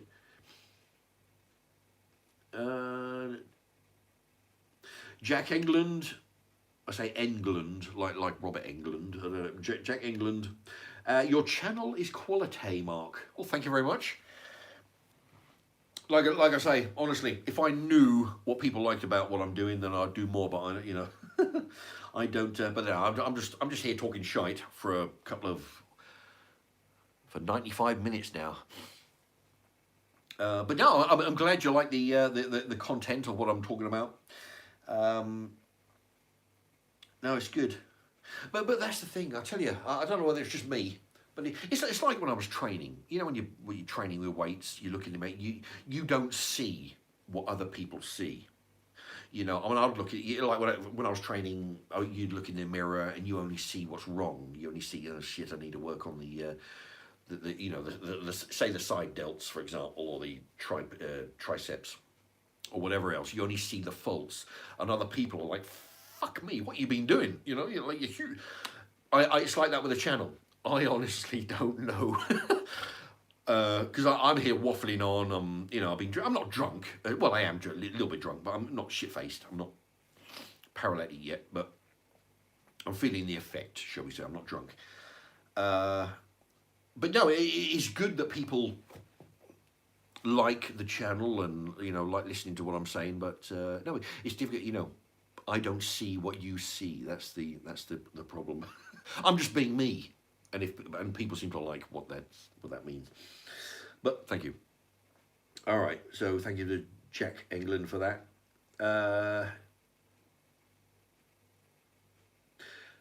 Dwayne Dibley used to do barbecue bitted BITD. I don't. You should do barbecue. Yeah, well, I'll tell you, it'll be barbecue season coming up soon. That'd be interesting. Normally I go around a mate's house. He's got like one of these big gas barbecues he whips out in the garden there. But yeah, be interesting. Mind you, that's the thing. I don't really know any of their neighbours. I suppose. Fuck them. I'm going to just have my own. The thing is, they won't let us have any open fires on the allotment. Otherwise, I'm going to have a barbecue on there. Dwayne Dibley and salt and vinegar, he says. Used to do barbecue and salt and vinegar. Okay. Fiesta Man. Oh, Fiesta Man, 1990. Good evening to you. I used to have a Ford Fiesta. I can't remember what year it was. It was an N-Reg. I want to say 691 and then AON or M. Yeah, because I remember because it was like Naome was the license plate, like as in Naomi Campbell. N, I think it was 691 AOM. So yeah, I used to have I used to own a Ford Fiesta. Oh, actually, it was a really good car. That's what I used to travel around the country and do my little trips on the weekends at the seasides and stuff. Yeah, so welcome Fiesta Man, 1990.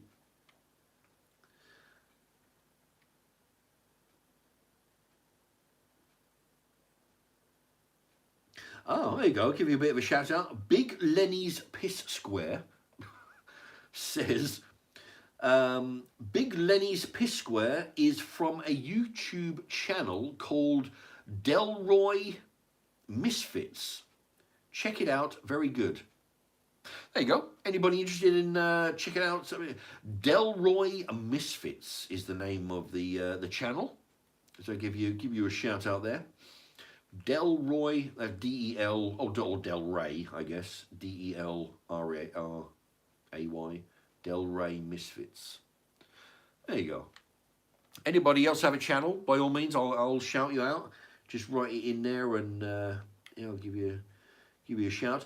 Ryan Carabin. Oh, fuck. All right. What is your family heritage mark? Are they all from England?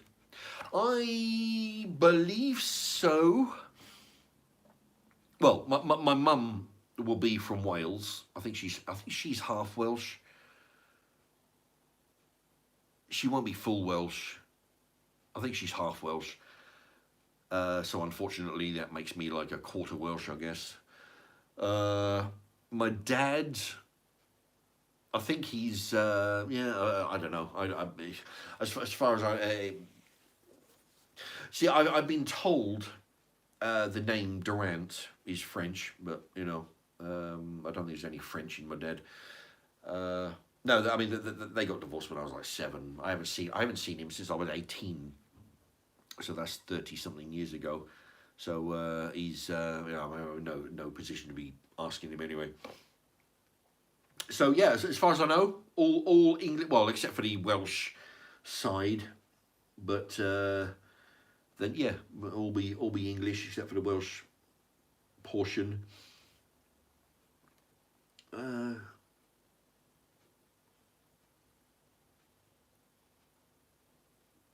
Nostalgia Barn. Someone went to her pub. I think he's talking to somebody else. Someone went to her pub, saw her collection, and then reported her to the police. She was arrested. I don't know. I think he's talking to somebody. Just right. George C. People probably just appreciate the straight talking mark. Most others either sell out or enjoy promoting the views of others to maintain their social status. Yeah, well, thank you, George C. Yeah, see, that's the thing. I mean, I pretty much have no social status to lose, so you know, yeah, but yeah. I mean, it's good, you know. I mean, I do have a habit of talking straight, which I'm kind of, for want of a better word, I'm proud of. Okay, because I can't think of anything else to a word to add in there. Yeah, I mean, because I really hate certain things that people do. I hate small talk. I hate politically correct talk. I hate this African American wording that people use that to describe African American. They're not African. I hate that African American. You're either African or you're American. You're not African. I hate it when people call transgender men who think they believe that they're women. I hate when people call them she. No, they're not a she. They're a fucking he, and that's it. I hate that. So I won't do any of that. If I do, it's by mistake because I'm drunk. But no, like this Leah Thompson, for example, and this other big fucking fruitcake. The one that's on the Bud Light cans, Delaney. Somebody write in the thing, please. I know that actually name, but I can't think of it. The one that's on the Bud cans, that one. That's definitely a man with some big problems, but people call him she, and it's not right. So no, I don't do any of that, and I'm glad that people appreciate the straight talk because I wish more people would, do the straight talk. But the trouble is, some people are afraid, which I don't personally get. Maybe they got more to lose than I have, but actually, somebody will probably write in here. The name was Dylan. Yeah, I just remember Dylan Mulvaney. I don't think anybody's written that here. But yeah, Dylan Mulvaney is on the Bud Light cans, or apparently on the promotional cans that only he got. Yeah, I just wish that people, and it goes. I mean, I'm a pretty awkward person. I don't like to hear people say passed away when they talk about their dad died or something. Passed away. No, he didn't fucking pass away. He died, right? It's like, oh yeah, my granny passed away the weekend. No, just plain talk, okay? Just anyway. But thank you, Peter said. Who was that? That was George C. Yeah, thank you for that. Yeah. I just wish more people would straight talk. It's so yeah. If people like the straight talk, that's great. I'll do more of it because it's what I do. Let's see.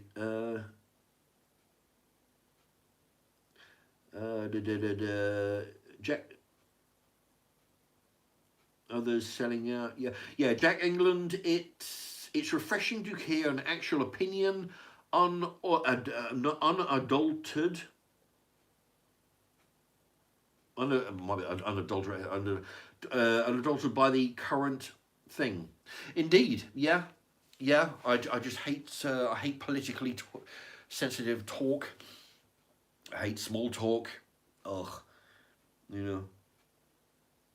I tell you, there's one thing I hate, which they're probably not watching anyway. But when I go in the morning, right? You know, I figured, well, I've got to make an effort. So I go in with I've got my cup of tea in my hand, and I go past the manager, right, morning, right, morning, you know. But then when they go, oh, he says, morning, how are you? Oh, fuck me. I nearly got through the door without having to. And I'm like, yeah, yeah, I'm fine. Thank you very much. You know, I just, no, if I can get through the door with just a morning, morning, great, thank you, you know.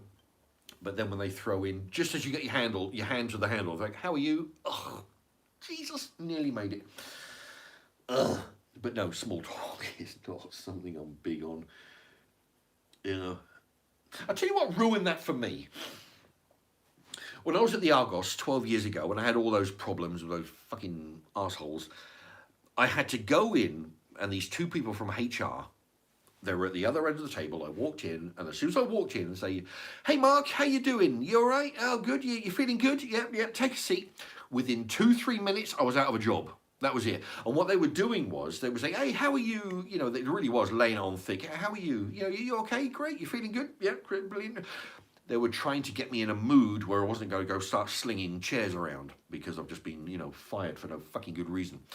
So after that, no, I don't like small talk. You know, because I had one bad experience with a small talk because they deliberately tried to get me in a good mood.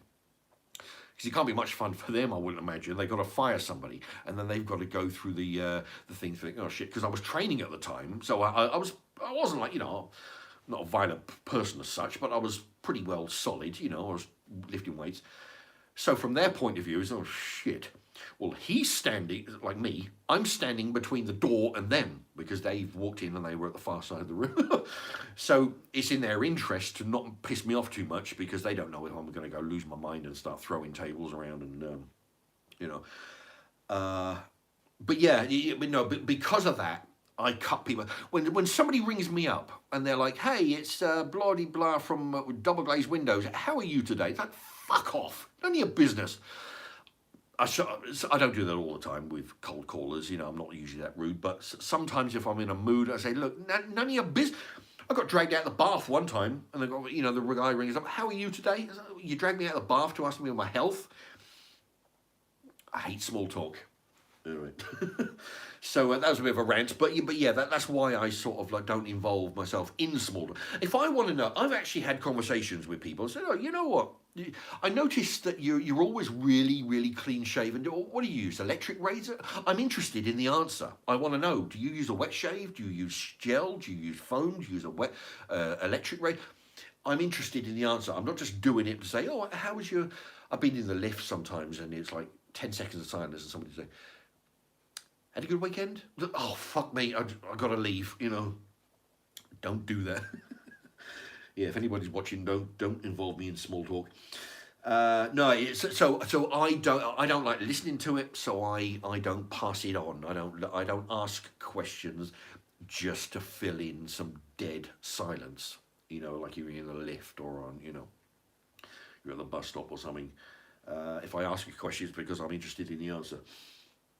Okay, that's from Jack England.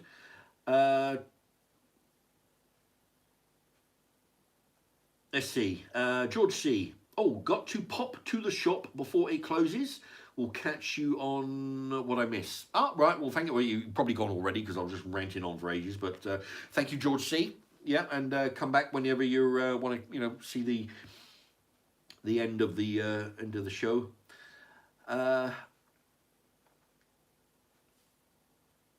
Let's see, Jack England, who cares? English is an idea, not a race. Mad Maz, 49. Mark, people respect you because you speak your mind. Thank you very much. I appreciate the compliment. Let's see, because you speak your mind. Right, Jack, I'm Scottish and English. Oh, Jack England is Scottish and English. Yeah. I mean, I've worked with some Scottish people. not all Scottish people hate us, but you know, I've had a few that I've worked with that don't appreciate what the English population have done for the world, you know. But yeah, they definitely don't like the ones I've met. A few of them, some of them are great. You know, I've worked with some that have been fine, but I've worked with a few that definitely don't appreciate being around English people, even though they're in England, working for a living in England, earning a living. Yeah, talk about bite the hand, you know. All right. Let's see. Oh shit! I'm jumping. There you go. Right. Right. That's Jack England. Jack England says wasps eating meat is my only video. So I guess Jack England has got a channel. I guess it's called Jack England. I don't know. Guessing there, but you got a video of wasps eating meat.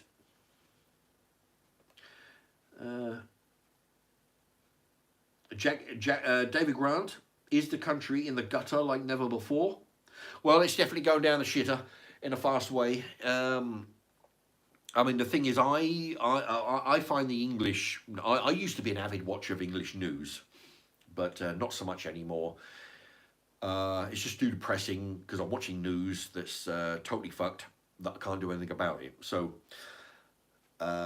which is affecting me, which is a bit of a problem. So what I do, I actually like watching the American news because they're even more fucked than we are, and there's nothing I can do about it.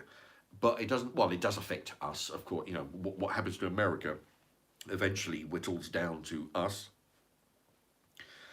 But I tell you that they are fucked in a big way.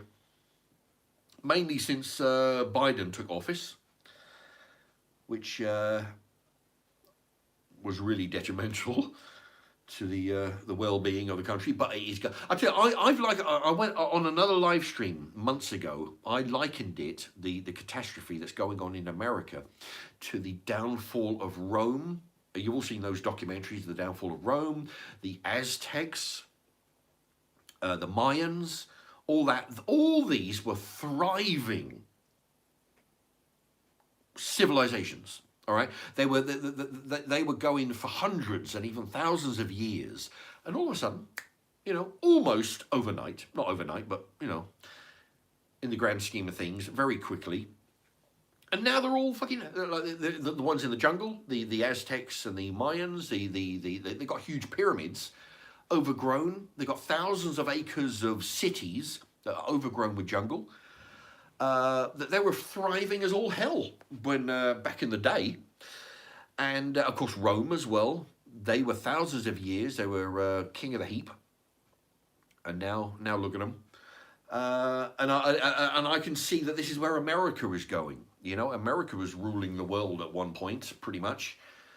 Admittedly, sometimes with a heavy hand, you know, militarily speaking, but you know that they're going down they're going the way of the Aztecs and going the way of the Romans in shit. I was going to say 100 years, but in way less than that. You know, we're going to be, you know, in 100 years they're going to be covered. That I'm exaggerating slightly for effect, but in 100 years I could see the whole country being covered in trees, and it's like, no shit. Archaeologists to be coming in 1,000 years' time, thinking, "Oh fuck me, what happened here?" You know, it's like there's a thriving city. You know, or cities or country. You know, it's it all went down, it all went to hell. It is amazing. If you want to know how fucked the world is getting, honestly, go on to Fox News. You can go on to CNN News. You can go watch the others, but I don't watch those because they're all fucking left wing. I watch Fox. Don't watch The View, the one with Whoopi Goldberg and her fucking band of witches. Don't watch that. But yeah, Fox News mostly. Gutfeld. Gutfeld's got his own talk show thing. Yeah, CNN News. Crime. The immigration is out of control, and then Biden. He's honestly, he's an out and out crook. You know, he's taking money from the Japs, or the Chinese rather. You know, selling. You know, he's got secrets stashed in boxes in his garage. You know, anyway. Let's see.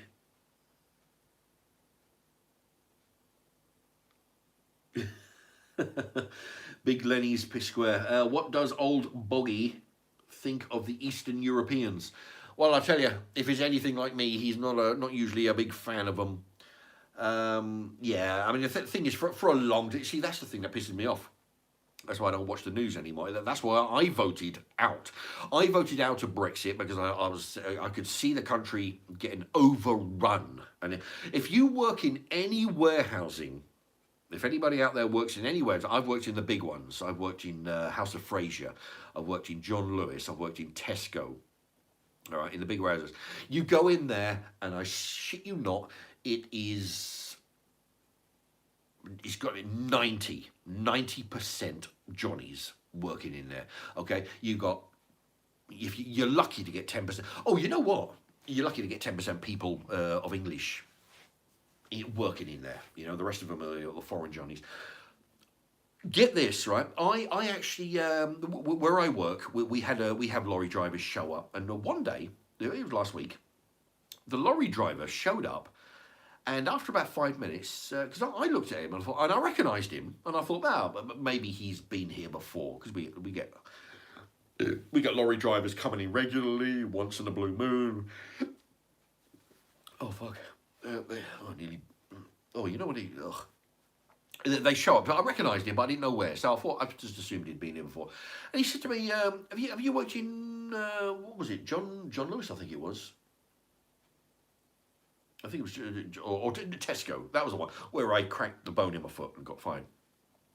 He recognised me from Tesco, but that was from all those years ago. And I said, "Oh yeah." And we got talking, and he said pretty much what I've said to you in the past. He said to me, "Yeah, there was a big scandal, right, about 5-6 years ago, like this. What happened was, they had a bunch of Polish guys. What they'd done, they got made up to supervisors, okay? And what they'd done was they were only giving overtime to their countrymen." Which I knew that from the fucking beginning because I've seen it. When you get the Polish, they get into supervisory positions. They're giving their countrymen forklift lessons because that's a good way to secure their job. They're getting them trained on the forklift, getting them trained on different machines. They're giving them overtime. They're giving them all the fucking cushy jobs. And that's what happens, right? I've seen this and I've spoken about this. But he actually said to me, what happened was these guys got made up to supervisor, and what they were doing, they were giving their Polish countrymen all the overtime they could handle, and they were getting kickbacks. The fucking workers were having to kick back money to the managers for the privilege of being given the overtime. And, and they were doing this, and they of course, they got found out, and I don't know how they got dealt with, but I can imagine. But yeah, this is the kind of shit that happens. I mean, when I was at John Lewis, all right, because John Lewis had 3 or 4 different agencies, and what they had a person from the agency permanently parked in the office along with all the other agency people, and they would sort out agency bullshit. You got problems, you go in to see them. You don't have a liaison in the office. And the woman who was doing the agency work for the agency that I was with at the time, she said to me one day, she said, "Yeah, several times I've had people come into the agency straight off the fucking plane, come into the agency and say to her, 'Listen, get me in John Lewis tomorrow morning, 6 o'clock, and there's 100 quid for you. I'll give you 100 quid right now. Get me to John Lewis tomorrow.'" And she's like, nah. Well, her story to me was, nah. Listen, we'll get you in John Lewis. Just keep your money, like this. But that's the kind of shit that goes on. She told me, "Oh yeah, this happens all the time. They'll come in, they got off the plane an hour ago. They're in the fucking agency saying, 'Get me tomorrow morning, 6 till 2. All right, I want to get John Lewis. I want to get Tesco. I want to get fucking all this stuff.' And they'll offer 100 quid, 100 plus pounds, just for making sure that they get a job literally tomorrow morning, or like perhaps even the day after. I don't know, but definitely no hanging about. You know, that's the kind of shit that goes on. And now we're hearing around about managers getting kickbacks. Anyway, hey, did anybody? I think I've done this already, didn't I? Yeah. You know, this is a good way of saving. Actually, when you've got a load of silver in your pocket, go into a shop and you buy something. You say, listen, while you got your till open, listen, here's £2, here's £4. I do it in multiples of 2 because they're £2. Here's 4, and I go places. The burger van I eat at work, she actually puts them to one side for me. There's other shops, the chicken shop. There's other shops that I go into. Sometimes they'll, that they know to offer me it. So sometimes they give me in the change. Sometimes they say, "Oh, listen, I've got 3 £2 coins if you want them." I'll look for my little pouch, say, right, bang, bang, bang, bang, bang. Give them £6 worth of shrapnel, silver, and well, not shrapnel, but shrapnel's the copper coins. I'll give them £6 of silver. Or in pound coins, and they'll because they save them for me. It's a good way of saving. You put it in a jar, providing you haven't got people in the house who's going to fucking rob it and spend it on stuff. But me, I'm all right because there's only me here. But it's a good way, if you injure yourself, if something desperate comes along that you need some ready cash, and it's a good way. And it's a good little hobby, and it's something to do. You get chatting to people in place, and they get to know you, and they're saving for you. Let's see. What does old bog? All right, that's old bog. Yes. So I waffled on there. I got dive. So old boggy. That was a question from Big Lenny. Yeah, if he's anything like me, he's not a big fan of the Johnnies. Nostalgia Barn. Yeah, I have a feeling it's.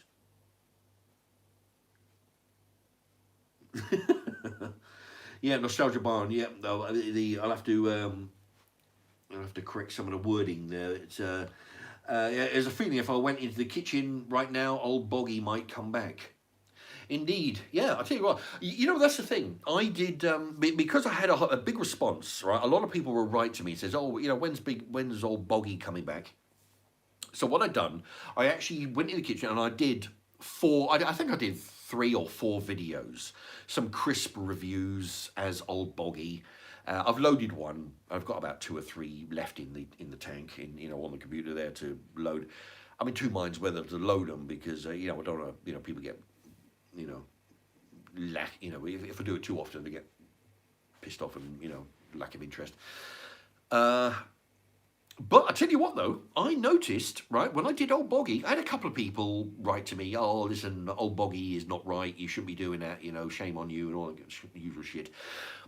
But it's a far cry. It's a far, from when I first did it. I first did it to show the people that the world isn't ending, tsunami isn't coming in, the fucking clouds aren't falling out of the sky just because a guy does Old Boggy, paints his face black. I had a lot of hate, all right? Some people left, some people come back, some people bitched and whined, but it was a good way of sifting out the people that I don't want watching my channel. This one I did last week, right? I had a couple of people, but nowhere near. So it goes to show it's not a big thing. People will hum and ha and think, racist, they'll be slinging around all the usual words, usual buzzwords. At the end of the day, now that they realise that I don't give a shit, they stop for the most part. They stop complaining. Okay, and they realise that the world hasn't come to an end. It's like the old Dr. Pepper adverts that I was reminded of last week. Where you got the guy, he's drinking Dr. Pepper, and all of a sudden, his clothes get ripped off, and he gets dragged across a thing and lifted up by a helicopter and slammed into a window. The phrase was on those adverts, "What's the worst that could happen?" Nothing happened. So now people complain less, and it's good. I don't want to hear it. I'm not interested in hearing it. People don't bother writing because they know I'm not interested. So that's why I did that video the other day, because I was asked to do it by several people, and You know, it's like when it's like when you're a kid. You know, I remember being a kid and watching Doctor Who with the Cybermen and diving as a 7-year-old, diving behind a couch because I was shit scared of the Cybermen. You get exposed to these things, and it no longer becomes a problem. You know, like with the Cybermen, like with old Boggy. You see old Boggy on the screen multiple times. After a while, people don't seem to be offended as much anymore. You know, you just get exposed to these things, and it's a good thing, I think. All right, I might go. I might have to leave you in a moment. Not going, but you know, what I'm saying is I've been drinking a lot of liquid here, so you know.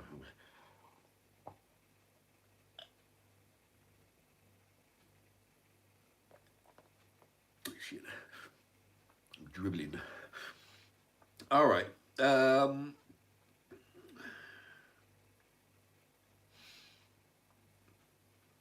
Okay, Jack England. Mark, stop thinking bad about yourself. They are jealous. They can't speak their mind. In the future, they will call you a prophet. Oh, well, high compliment indeed. Yeah, well, that's the thing. Yeah, I think, well, that's the thing. When I talk and I give my opinion, it is my opinion, which I honestly believe. I don't say things for effect. You know, I mean, I did. You know, aside from old Boggy, I did that for effect. I did that to prove a point. All right, but the things I say, I believe what I say. I believe what I say to be the truth, my truth. Maybe not everybody's truth, but my truth. So, yeah, you know, I have no problem speaking like I do, because everything I say is, you know, I don't want to sound all faggy and that, but you know, from the heart, you know, if you like. But yeah, I just speak the truth. And people, you know, I've got a bunch of people watching. They're still watching, so I guess you know, it can't be all bad. But yeah, I'm with you. You know, I just wish that more people on the internet would speak. But see, the trouble is, although it's good and bad, you know, I mean, I would like more than, you know, I've got 2,300 subscribers. You know, not all of them watch the channel, but you know, I would like more subscribers. If I had more subscribers, I would be, say I had 50,000, 100,000. I would, I would. That's the thing. I would be in the same position, almost, as other subscribers, which they would have possibly more to lose. But you see, that's the counter as well. If I had 100,000 subscribers, they would know what I'm like. They know what I say. They know where my standpoint is. So I wouldn't be in a position where I'd be too bothered in losing a handful of them when they get pissed off at what I do, because they know what I'm like, so they're there because they like what I do. So, but yeah, I mean, I don't have a whole hell of a lot to lose, which is an advantage for me, because I can do what the fuck I want, and I don't, you know, I don't give a shit. YouTube motherfuckers, they act. When I was talking about, you know, that George Floyd, may he rot in hell, when he died, did everybody a favour and fucking choked, right? When there was rioting after that, I was talking about shopkeepers being on the roof and basically laying into the rioters with some lead. Okay, I was, you know, and basically the authorities coming in, snatching a bunch of these rioters and doing some public floggings. You know, like back in the old days. Go old school. Put it on television, prime time. You know. Give me a good shellacking with a, you know, that's a good word. I got that off a wrestling Gorilla Monsoon of the WWF. Give him a shellacking with a belt or a cane or whatever the fuck. Take the, you know, go old school. YouTube cut the live stream mid-sentence, you know, which is a bit of a bummer at the time. I was pretty pissed off. But at the end of the day, they did that to punish me, I guess, because they give me the usual shit explanation of what you were doing was considered hate speech, which it wasn't, you know, not in my opinion. What the rioters were doing was hateful, okay? Uh, but yeah, I mean, I was pissed off at the time, but at the end of the day, I have very little to lose by telling the truth, you know? Um, if I was doing this for a living, that's why a lot of these YouTubers, you go in, you can't get a straight word out of them because they're making a living. They're earning thousands of pounds or dollars or whatever the fuck else they're, you know, pesetas. They're earning, that's how they make their living. So it's in their interest not to piss everybody off. It's in their interest to be, you know, on a level plane. That's why you hear people say, you know, when they're talking about the trannies, they're like, as soon as they mention the word, you know, transgender. Not that there's anything wrong with that. Whatever they want to do is their own business. It's like, please don't hate me. I'm about to say something about the trannies, but don't hate me. Honestly, what they do, fuck them, right? They're saying, oh, you know, whatever they want to do, yeah, it's their own life. It's yeah. What they're doing is that they want to cater for the people who are not big fans of the trannies, and they want to cater for the people who are fans of the trannies, right? They want to be right in the middle, you know. But please don't hate me. Don't hate me. I couldn't take. Now, fuck. They're the fucking.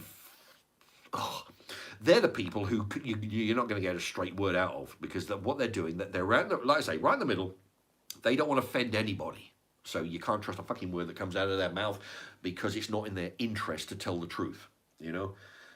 Whereas me, I'll tell you straight out, I'm not a big fan of the trannies. I'm not a big fan of Dylan Mulvaney, that fruitcake who is kicking ass all over the swimming pool. Whatever, Leah Thomas or Thompson, whatever the fuck. That fucking guy. As a man, he come in like 264th in the men's swimming. He goes over to the women. He's beating the hell out of everybody.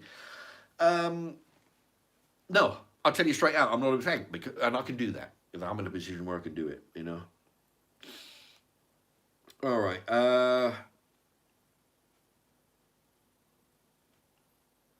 Okay, Dylan. What's it? What we got there?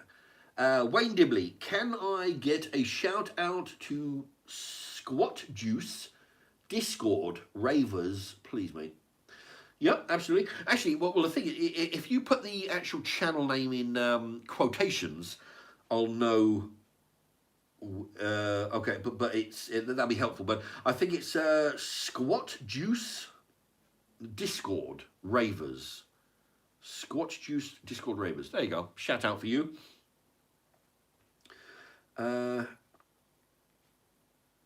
Dave says, Mark, is there any chance of old Boggy making an appearance tonight? Well, it's too late on the live stream. It takes a while. It takes about 10 minutes to Actually, I did a video of doing the transformation into into Boggy face. I did that. I did a video just a few days ago of some crisps. I think it was crisps. Might have been crisps. I can't remember. Yeah, it might have been. Anyway, it's just a couple of days ago. But yeah, it's too late now. It'll take a. Anyway, listen. I'll be back in a minute. Hold your horses. All right, get some questions together. I'm going to just be back in a sec.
Right. Had to. I'm looking at myself on the camera, and now there's a little delay. I should be back by now. There you go. I'm just coming into screen now on my computer. That's how much of a delay there is. Yeah, I just had to go to the ladies. Actually, that's a funny thing, because in one of the places I worked at, that was like at the Argos place, 12 years ago. We used to have a thing. There was a few guys. There was like 4 of us in the loading bay, and we used to find, because we find it funny, because women might not know, but when guys get together, it's funny to refer to each other as if they were women, So it's like, which one of you fairies is wearing perfume, or which, if they're coming with cologne, or if somebody rings up and says, "Well, can I speak to Johnny?" He says, "No, he'll be back in a minute. He's gone to the ladies. He'll be back in a minute." And that's what I just said a moment ago. I was going to the ladies. When I say that to other people in other jobs, they're like, nobody sort of like registers. If you say, right, listen, hold the fort, I'm just going to the ladies, right, so you deal with this. They're like, what? You go to the ladies? What? So stupid. They don't seem to get that, anyway. But yeah, we used to find that hilarious. But yeah, guys do that, like, you go in and, if you go into somewhere and there's a couple of people talk, right, listen, which one of you ballerinas has got got the paperwork that I need, basically you're saying somebody's a big fairy, like, it's funny stuff. But anyway, that's where that come from, the ladies. All right, let's see if we can catch up with the something.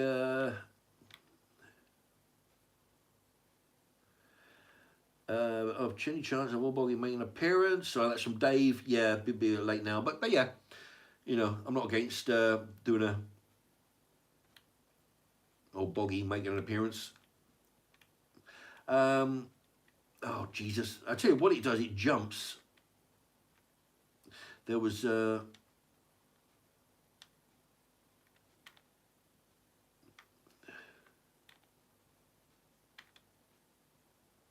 There was one. There you go. Okay, Tracy Anth. Tracy Anth. A-N-T-H. Tracy Anth. Hello to you. Mark, the reason many subscribe is because of your honest take on life. I love straight speaking. Well, thank you very much. That's from Tracy Anth. That's a new. Are you new to the channel? I don't recall seeing that name. But yeah, welcome, and thank you for your comment. Yeah, people do seem to like the straight talk. Ryan Carabin. He's talking to Jack England there. Let's see.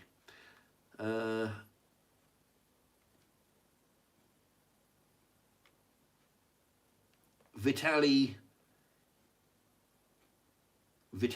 something. IURCU.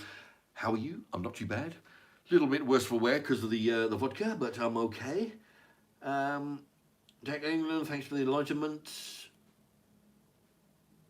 Very bad because I see you. Peter B still here. Right, Big Lenny.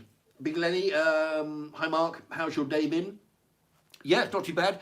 Well, the thing is, I had to get 2 buses to go to the post office depot. What I'm going to do, I'm going to have them change it, so hopefully they'll deliver the stuff to my house, instead of me having to take 2 fucking buses down to the bus depot. I got there too late, which is why if anybody sent any stuff to the P.o. box, the details of hopefully I'll put them in the comments when I put this channel, when I load the channel when I'm finished. Yeah, I'm going to try and have it delivered here rather than me having to take 2 buses to the depot and then 2 buses back. It's going to be a big pain in the ass. I didn't realise that because when I applied for it online, it's a big hassle. It says, do you want it delivered to your house or do you want it delivered to a local collection point? Well, I thought, oh, you know, local collection point. There's a post office 5 minutes down the road. So, you know, no, it turns out it's a fucking sorting office 5 miles away, 2 buses away. So I'm going to have to get that changed. So, so if anybody sent any stuff, which is, you know, maybe, then I'll hopefully pick it up in a few days. And then I'll read it out. And so, yeah, that's how my day went. So on the way back, I stopped at Lidl's, picked up 10 lettuces. What I do, I thread 5 lettuces on a string and hang it up in the chicken pen. I do that 2 times. Every time I go to Lidl's, I'll buy 10 lettuces. And yeah, they don't seem to go for cabbage much, but so, you know, lettuce. Anyway, so I do that, pick up some stuff, you know, and then come back, fanny around on the allotment for a bit. Got to dodge some of the fuckers that are in the allotment. There's some awkward bastards sometimes, you know, because the thing is, I mean, there's like 18 or 20 plots. Some people have got multiple plots, but most people are okay there. But what I do, I mean, for people who have interest, if you're interested, go onto my playlist under my allotment. You'll see all the videos I've done of the chickens, of the chicken pen, of the growing stuff around on the allotment. You'll see the layout. And what I do, when I go there, I try to, give the chickens some exercise, let them roam around. They don't want to be, you know, I mean, they're in a huge enclosure, all right? Huge caged off area. But I like to let them out to scrounge around. 1, to give them some exercise. 1, to give them a bit of scenery. And 2, if I can get them over to the wood chip heap or the manure heap, the horse manure, they can scratch around, they can get all the bugs and all the worms they can eat. It keeps the grain bill down, which is good for me, right? Because, you know, they've got to pay for their grain. And also it's good for their health because they get a variety of foods. I can provide them with mixed grain. It's got like, you know, there'll be about, you know, 4 different mixed grains in the big bag, 20-kilo bags that we buy. All right, I buy those. I put that in their container. They can eat that 24 hours a day. They got access to it all the time. I have another container with raw rice. They like raw rice. They can eat that 24 hours. I've got another container with layers pellets. Okay, so they got, you know, they got all their food 24 hours a day, whenever they want it. They never go without. But if I let them out, they can have access to bugs and worms and creatures and, you know, all kinds of whatever the hell else they can find. They can scratch around, they can do what they like. But the trouble is, you get some awkward bastards who come into the allotment, and especially this darky who comes in. He thinks he's, because what he's done, he's been given well, not the authority, but he's been given the title of liaison for that allotment and a couple of other allotments in the area. So basically, if you've got an issue, you go to him, and then he goes to the council, you know. Like if you want to say, look, oh, can I have an open fire on my plot, you know, to burn some wood, and, you know, he'll go to the, you know, but he doesn't want to do anything. He just wants the title, you know. So he comes in and he whinges like mad that you know, the chickens are kicking around all there's a big mountain of wood chip and manure. The chickens are kicking that around and making it difficult for other people to shovel it up. They go, which is fucking rubbish. So I've got to deal with that, you know. So yeah, that's how my day's been. I've got to hover around him, you know. Usually our interactions don't end up very polite when he starts giving me shit. I mean, I'm one of these people that, you know, I'll put up with, you know, a certain amount of shit, but in the end, I just, you know, I'll just tell him straight, and I'll just say, look, you know, I won't put up with it for a while. But yeah, that's what it's like now. He'll come in and he'll whinge, you know, and I tell him that he's, you know, what's it? I told him, yeah, well, you know, I get a bit nasty with him. Anyway, Lee Merton. Lee Merton's in the house. I think I mentioned you earlier. Are you the one who's going to, I can't remember, because I've been drinking lots of vodka tonight. Lee Merton, are you the one that's going to Skegness shortly? Because I mentioned Skegness earlier, because I've been showing people the, if anybody wants there's the address of the P.o. box. we can freeze on that. Anybody's interested. Yeah, talk about the fridge magnets. And I mentioned that a few people are going abroad. Some people are going to other places, and somebody's going to Skegness. I think that was you. I could be wrong, but I don't know. I'm tired and I've been drinking. Where's he gone?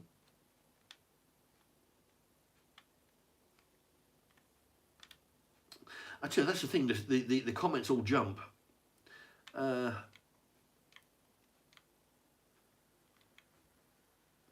Lavelli, great. Oh, right, Peter B. Always talking to. Oh, yeah, there you go. Right, there you go. Hope you're okay. Yeah, not bad. You know, I'm doing okay.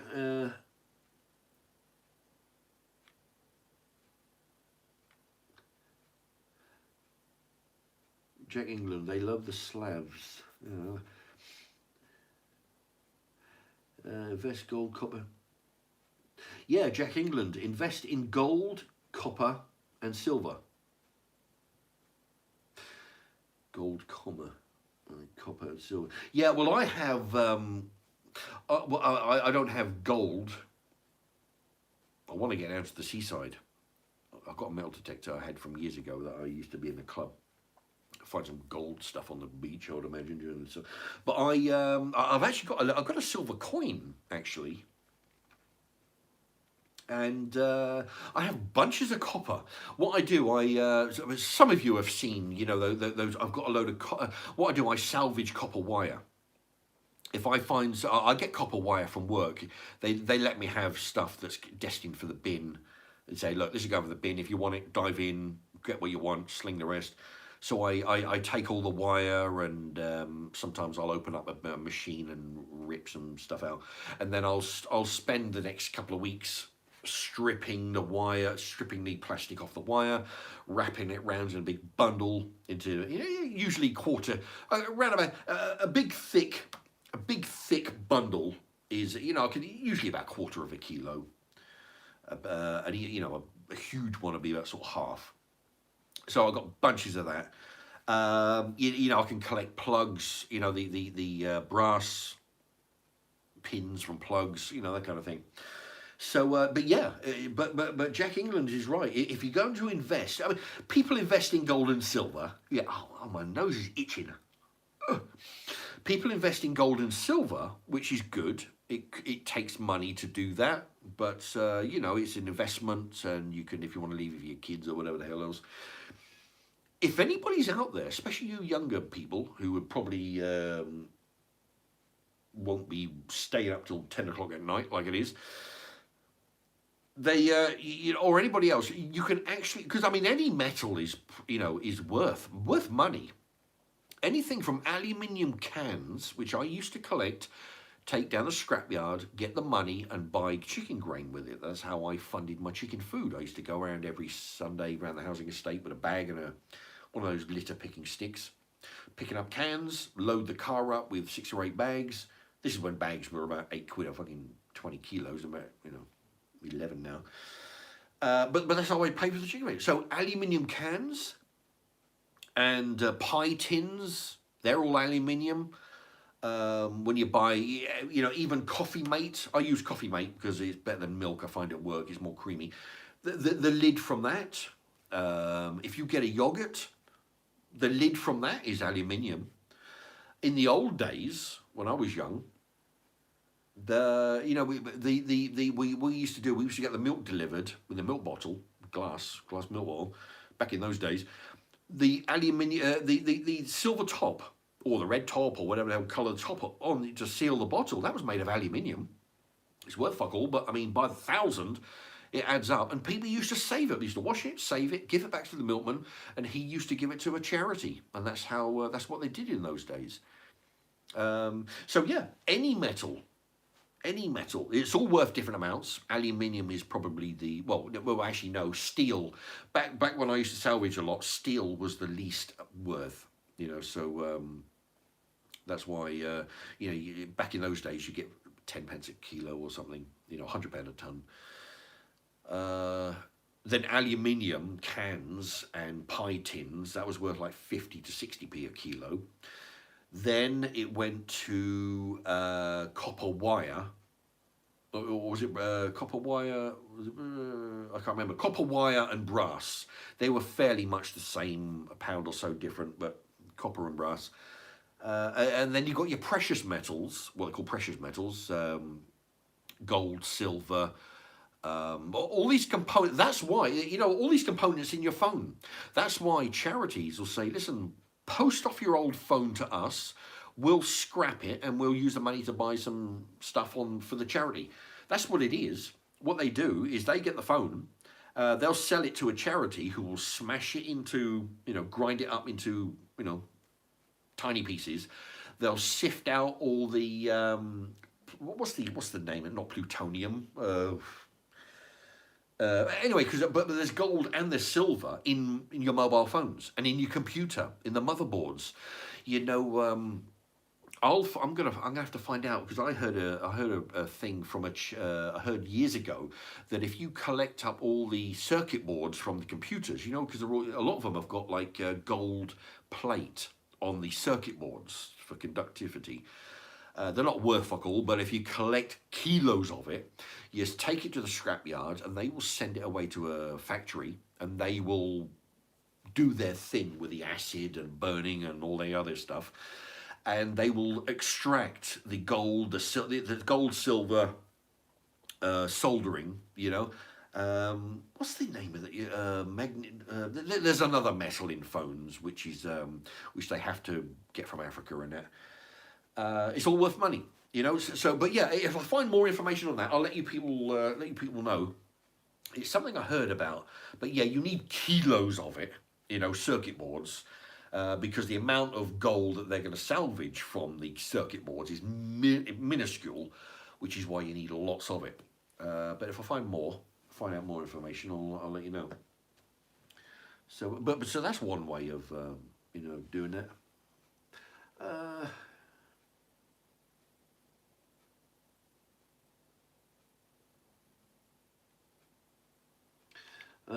Can't call a goose these days. They are. Nostalgia Barn says, can't call a goose these days. It's ridiculous. Oh, I hadn't heard that. Okay, people are talking amongst each other. Vitaly, what do your chickens think about KFC? Well, that's the thing. When even before I got the chickens, I would only buy free-range eggs. It's difficult to buy free-range chicken if you're out there buying chicken meat. But, like somebody said to me one time, well, you got to go the whole hog. Well, no, you don't. What you do is you start with the eggs. If you only buy free-range eggs, then there is no, and if there's no market for caged bird eggs, then the only thing available will be free-range eggs. And then eventually that will lead on to only free-range chickens. We only have caged hen eggs because there's a market for it. If you cut out the market, nobody's going to produce caged eggs if nobody's buying them. Okay, that's the way. If you want to get rid of it, stop fucking buying it. I've gone in the shops. Some shops used to do both. But nowadays, if you go to the supermarket, you'll be hard pressed to find. You go into Poundland. They do. The last time I went in there, they did caged eggs.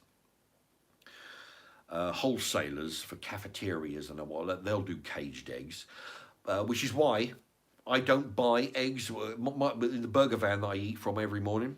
I don't eat the eggs because they're caged eggs. I was like, fuck it, I'll go without. It's not, If I go to a cafeteria and have, egg and chips, burger and, I'll say to the girl, I'll say, are they free range?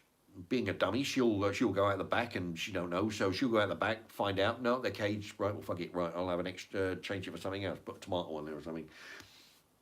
I'll just go out, it's bigger. And that's the only way you're going to do it, if you stop buying. If you're against something, okay, if you're against cruelty to animals for their fur, stop buying fur coats. That's the way to stop it. You stop the market and then you'll stop. If you stop the demand, you'll stop the supply. It's that simple. Farmers are not going to spend the money and time churning out millions of caged chicken eggs if nobody's buying them. Or, seal skin boots. Stop buying seal skinned shoes and boots and whatnot. They'll stop you stop the supply, you stop the demand, they'll stop the supply. Ugh.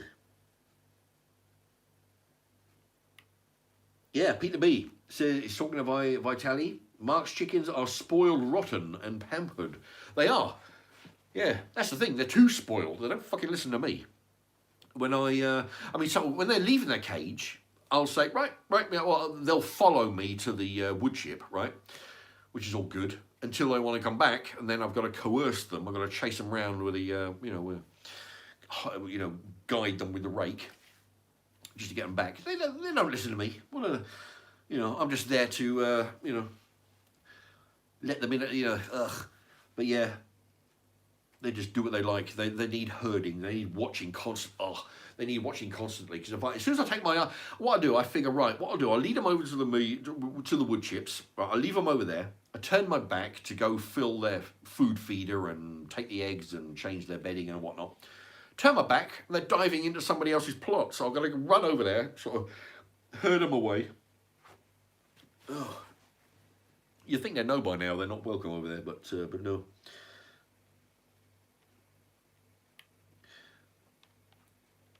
Nostalgia Barnes says he's pissed as a Russian sniper. Fuck. Els says legend. Dave, you've ruined Doctor Who as well now. The next actor to play him takes it up the wrong un. Yeah. Well, actually, yeah, they've already had a homosexual Doctor Who. They've had a woman Doctor Who. They're fucking things up left and right. They can't leave anything alone. I used to, last time I tell you what, I used to watch, as a 7-year-old, like I mentioned before, I was scared of the Cybermen, being a 7-year-old, and you'd be, I grew up, Tom Baker was the Doctor Who in my generation. He's the one with a big curly mullet, with a big scarf, and actually, I think a few of them have had a scarf. But anyway, he was Tom Baker. He was the one. Yeah, since then, I don't give a shit. Well, it's bad that they're fucking things up. But yeah, I haven't really watched it. I'm not really into that Doctor Who sci-fi anymore. But yeah, when they start messing it around, they've got a thing that's been going for 50 years. How can we fuck it up? Right, we'll put a woman in there, right? We'll put the gay one, he was fine. Tennant, I think his name was. Something Tennant. At least he wasn't a gay Doctor Who. He was just a gay actor. Which is fine, as long as he wasn't a gay, not like they did with Sulu in one of the newer one of the Star Trek movies, where they actually made Sulu character wasn't gay. The Sulu actor, whatever his name is, George Takei, he is gay, but they made the character gay in the movie. At the very end of the movie, he's holding hands with some fella or whatever, fucking child, which is. So yeah, what are you gonna do? So yeah, so I'd imagine there's I haven't watched Doctor Who in a while, but it's all gone, when they start doing stupid shit like that, they're putting a woman in. They're basically, how can we shake things up? Why can we do it for the modern life? No, you've got a formula that's been working for over 50 years. All right. Why? It's like those two goofs that fucked with a recipe for Coca-Cola. The two sons, two brothers, inherited the company, or they took over the company. They were in there 5 minutes, and they got, right, okay, how can we change? Right, we're going to change the recipe. They did that. You know, yeah, the company was going for 100 years. They changed the recipe. And I remember I actually had a can of Coke, and I'm thinking, I actually drank it and thinking, shit, there's something wrong with this. There's something in the water that they haven't cleaned the water, or they haven't done something with. There's something off with this can. I had no idea at the time that they changed the recipe, but I knew from drinking it a few sips, there's something wrong. I actually thought it was actually a dodgy brand. I thought it was contaminated water in the Coca-Cola or something. I only found out later that it was the two idiot brothers who changed the recipe. So when you've got a winning formula, don't be fucking with it. Just ride it till it's, you know, when a company's been going, when a company like Coca-Cola, for example, has been #1 for 100 years, leave it alone. When you've got a franchise like, or a TV show like Doctor Who that's been going since the black and white days, right? So that's well over 50 years. Don't mess with it. Just keep doing more of what you're doing. Don't be putting women in there. Don't be putting gays in. Well, get some gays in there, as long as they're not gay, Doctor Who, all right? Gay actor, fine. But, yeah, they've got to be fucking with everything.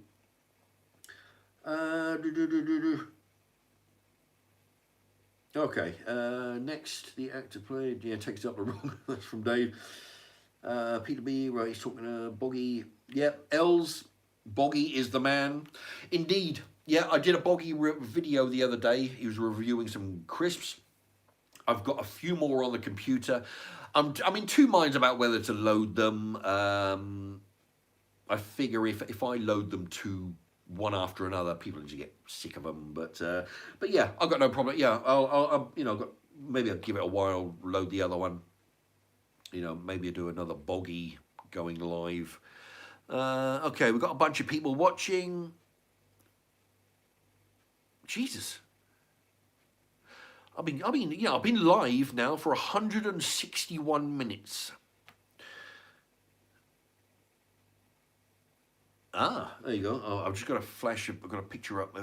Peter, glad to hear your. Oh, he's gone. Okay, it will pop up here in a minute. Peter says, glad to hear you have a P.o. box. Indeed.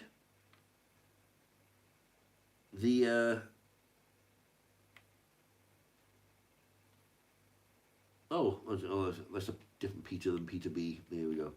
But yeah, Peter, I've got a P.o. box. If you go into one of my videos, back 2 or 3 videos back, if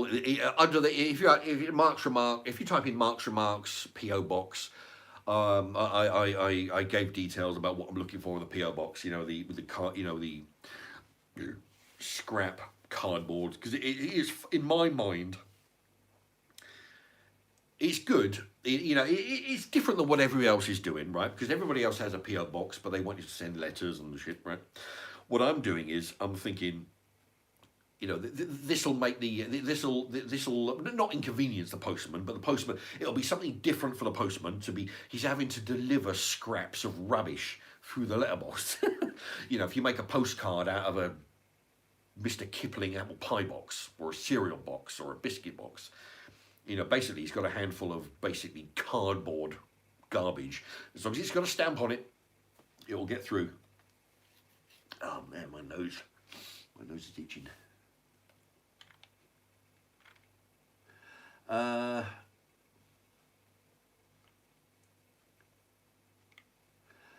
As soon as your channel gets too large, you'll have the red dot hovering over your forehead.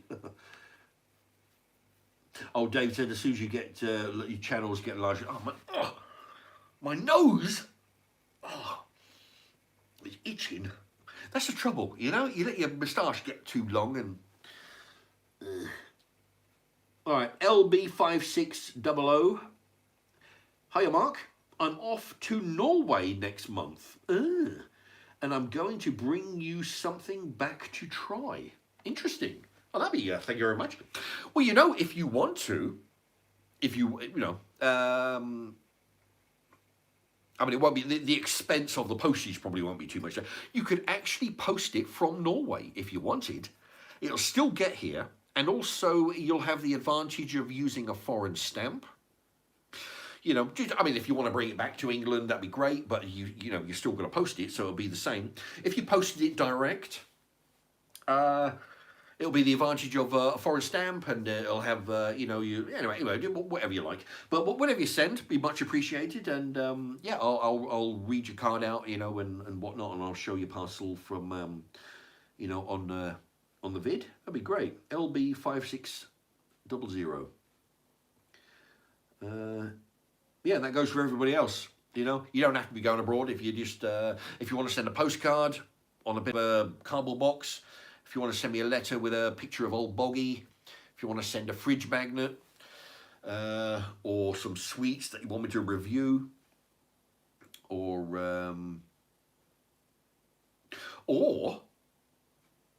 just occurred to me, if you say you go to the co-op, say you buy a couple, you can actually buy a couple, you know, those £1 saving stamps, you know, the co-op sell, you put them in a stamp book, and then you can redeem them against products from the co-op, you know. They're not postage stamps, they're actually, but you know, Iceland do the same thing, Tesco did or do the same thing. You put £1 in the machine, you buy a stamp, stick the stamp in a book, and you save it up. You have to go over the counter, but if anybody's interested and you've got something specific that I haven't reviewed, if you buy a couple of stamps, you can post those or put it in the book and post that. Write on it who you are, you know, the usual shit, and write on it what you want me to buy with those stamps. I'll go buy it, I'll do a review of it, and, you know. So, but yeah, if you go in and say, you know, if you go into Mark's Remarks and type in whatever you're thinking, then find out if I've already done a review. And, you know, could be a, you know, the Co-op brand sticky toffee pudding, for example, you know. Anyway, but yeah, that's just another option. If you, oh, my nose. Yeah, just buy a couple of saving stamps, put them in the book, send it off, and I'll go in and redeem them and buy it and review it. Anyway, okay. Yeah, it's just that's a good way. Yeah, so that way you won't have to send, because I mean, sending a sticky toffee pudding through the post will be quite expensive, you know, compared to just sending an envelope would be like, you know, I don't know, was it 68p for a second class stamp? Anyway, but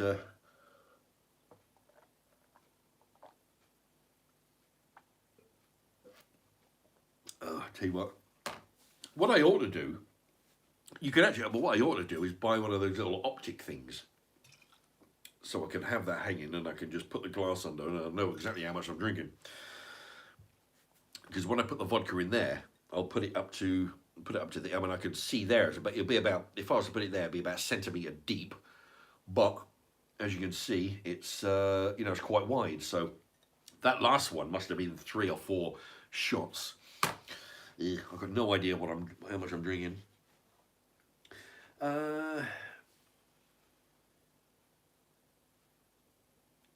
Yeah, Jack England. Also, if you got lots of subscribers, you would have to appease the crowd or feel the need to. Good point. Money is money, right? Yeah. See, that's the thing. That's why all these super popular channels, that's why you know, you get the usual, you know, nothing controversial from them, because they got too much to lose. But yeah, so yeah, I mean, it's good. I mean, the thing is, when I describe it to people, I've got a smaller subscriber base, but I have a very loyal following, which is, I suppose, in the grand scheme of things, you know, so I've got quality rather than quantity, I guess. Because I notice it in the live chats, in the comments on my videos. A lot of the times you see the same names coming up, which is great, but also you see some new names coming up. So so yeah, I mean, it's good. It's, you know, so I got a fan base who have stuck with the channel for years now. I've got people right from the beginning.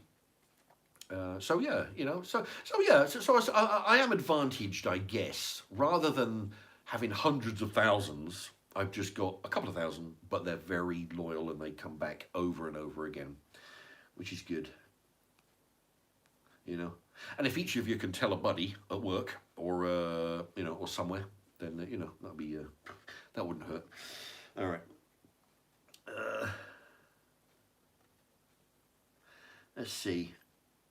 Nostalgia Barn, Cronenberg's nice on the dark fruits or girly vermouth. Yeah, vermouth.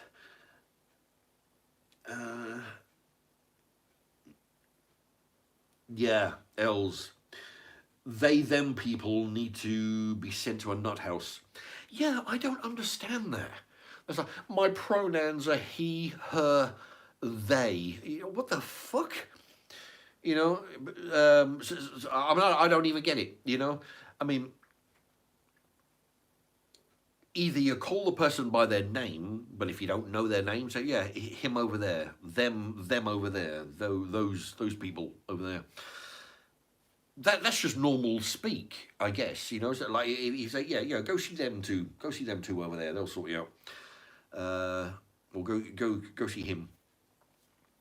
But when they stand there and they say, yeah, my name's bloody blah, and my pronouns are they and them and it, it's, I don't get it, and yeah, it's all weird shit to me, I don't cater for that shit. I don't buy into it. If I do happen to have I do bite my tongue sometimes. When I get off at the bus stop, I've seen a couple of times this Indian fellow. He's got particularly red lips. He sits at the bus stop waiting on his bus, or one of my stops. I've actually had to. No, leave it. Just keep on going. Right. I mean, you see a guy I saw the guy the other day with really red lips, and you think, well, it's out of the ordinary. Shall I say anything? A lot of the time, I think, right, no, it's going to end up in trouble. It's going to end up in a big. But if I see somebody, I'll do this. Sometimes because I'm sort of bewildered, but sometimes I just say, yeah, I'm fucking looking at you. If I see somebody with green hair, they're walking by, I'll just stand there and I'll fucking look at them, and I'll watch them go by, and I'll be, looking, to see if they make eye contact, and I go, I fucking dare you to say something to me, Yeah, if they've got green hair, purple hair, I'll just stand there and I'll look, and I won't keep it a secret that, I'm sort of bewildered and, semi-disappointed in the country that these people are running around. But yeah, I'll make my disgust evident. Okay, where are we at? Yeah, so Els, yeah, that's the them people. What is weird and funny and strange, and I wonder why people don't react with issuing a knuckle sandwich or two, is when one of these trannies will go into a shop, a newsagent's, or go into a burger bar, and the kid on the till will say, thank you, sir, thank you, and they fucking lose their shit. They start slinging magazines around, pushing stuff. I'm gonna kick your ass. I'm a woman, god, motherfucker, and I'm a she. I'm not a he. I'm not a sir. I'm not a dude. They're obviously a man dressed up in fake tits and high heels. But they lose their minds because they've been referred to as sir or, cheers, mate. This is. Women don't do that. If somebody said to me, there's a guy that I don't particularly know him, but I meet him now and again on the way to and from the shop. He's hanging by the book. There's a book swap thing. He's got a habit when you're talking to him. They say, right, all right, I've got to go, and you say, yeah, right, see you, love you. Love you. Like, well, what? I don't make a big deal of it. I think, well, that's fucking weird, but I don't want to make a drama out of it. It's probably something he would say to a lot of people. Yeah, love you. See ya. it's fucking. You don't make a drama out of it, right? You just, that's strange, but you know. And if a woman come to, if a woman come to, you know, let's say the counter at McDonald's, and the kid said, "Yes, sir, how can I help you?" The woman wouldn't lose her mind and start kicking shit over and start saying, you know, screaming and carrying on. I'm a woman, motherfucker. I'm not a man. Are you? They'd be like, what? Or they carry on with their order. You know, they probably think, wow, that was strange. You're calling me, sir. You know, what can I do for you, sir? But when you've got these psycho trannies who get misgendered, that is odd behaviour that they would act that way, because normal people don't act that way. It's because they're abnormal or AB normal, as was that Bride? Was it the Gene Wilder movie? Anyone know that movie, the Frankenstein one? What's it called? Where he's Victor von Frankenstein, the great nephew of Frankenstein. I've actually got the movie somewhere.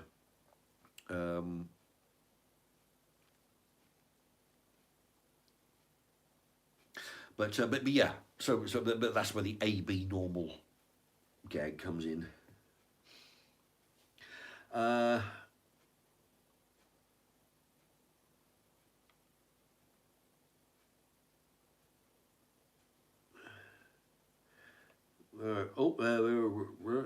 Something. Rex is in the house. I don't know what his comment is, but I remember find it.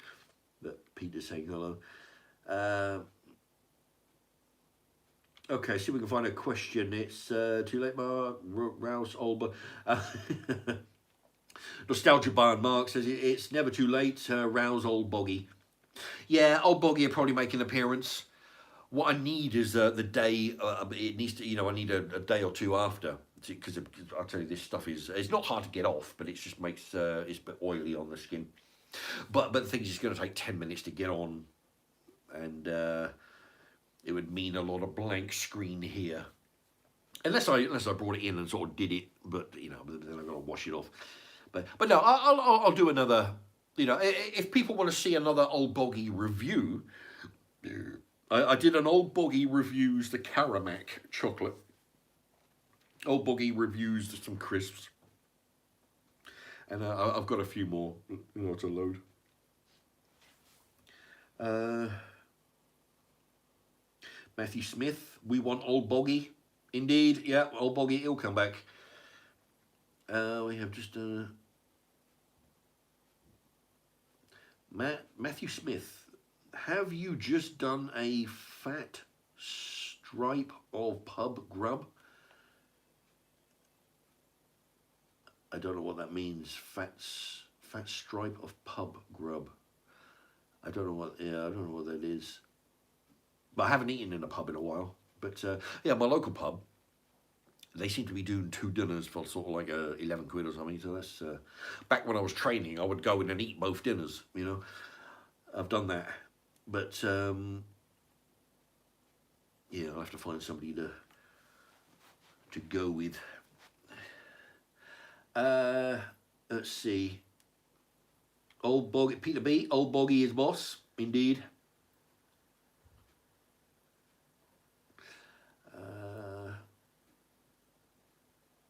Bring out Old Boggy.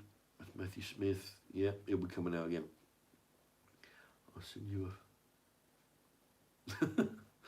Matthew Smith. I'll send you a $5 if you boggy up. Yeah, well, that's the thing. It's a bit late now, but he'll come back. Well, I'll tell you what. Well, if you send it now, then I'll do it for next time. All right. Els says, Mark, you are a true legend. Thank you very much, Els, for the compliment. Oh, I tell you what. Once I've been drinking a lot of that vodka, that's when the moustache starts itching. I tell you, it's a bastard. You know, I hate that. I'm rubbing it. Let's see. Nostalgia Barn. This live is just brilliant. My eyes are going. I'm having trouble reading properly. All right, but it's old age, late at night, all the vodka. Nostalgia Barn. This live is just brilliant. Exactly what I needed tonight whilst getting bladdered. Mark, brilliant stuff. Thank you very much, Nostalgia Barn. Yeah, I'm seeing you. I'm feeling. I'm not drunk. Well, yeah. I mean, I'm not shit faced, but yeah, I'm definitely feeling the effects of. That's the difference. Now that I'm older, you know, I mean, when you're a kid, you know, you drink and you don't know where your limit is. Now I can drink. I can drink to a level where I know from experience from all these years that I'm at a state where I'm lightheaded, drunk, which doesn't explain the things that I say. I mean, I'll say those stuff when I'm sober, but if I, you know, you know where, you know, so I'm not shit faced, I'm not paralytic yet, but see, now I'll probably stop. I'll probably wait another. I might not even drink any more tonight. I might wait half an hour and have a little bit more, maybe. But I think I've got off subject now. Okay, nostalgia. Are you there, right, nostalgia. It's difficult to keep up with all the comments. Rent a Ghost. Oh, you've changed your title. It used to be Rent a Ghost 1964, was it? You've changed it to just Rent a Ghost. Any road. Late to the party, but hello, Mark. Hello, all. Indeed. Well, welcome to the, they say, welcome to the party. If you can focus on that, if you freeze on that, that's my P.O. box details. You can freeze on that. Or if you go back a few videos, you'll see I did a video. I rented out a P.O. box, it was called. And yeah, I've rented that for the next 3 months. So if everybody takes advantage of that, really pound that, you know, I mean, you're not limited to one postcard each. You know, you can have as many as you want. Just make the postman rue the day he ever joined the Royal Mail.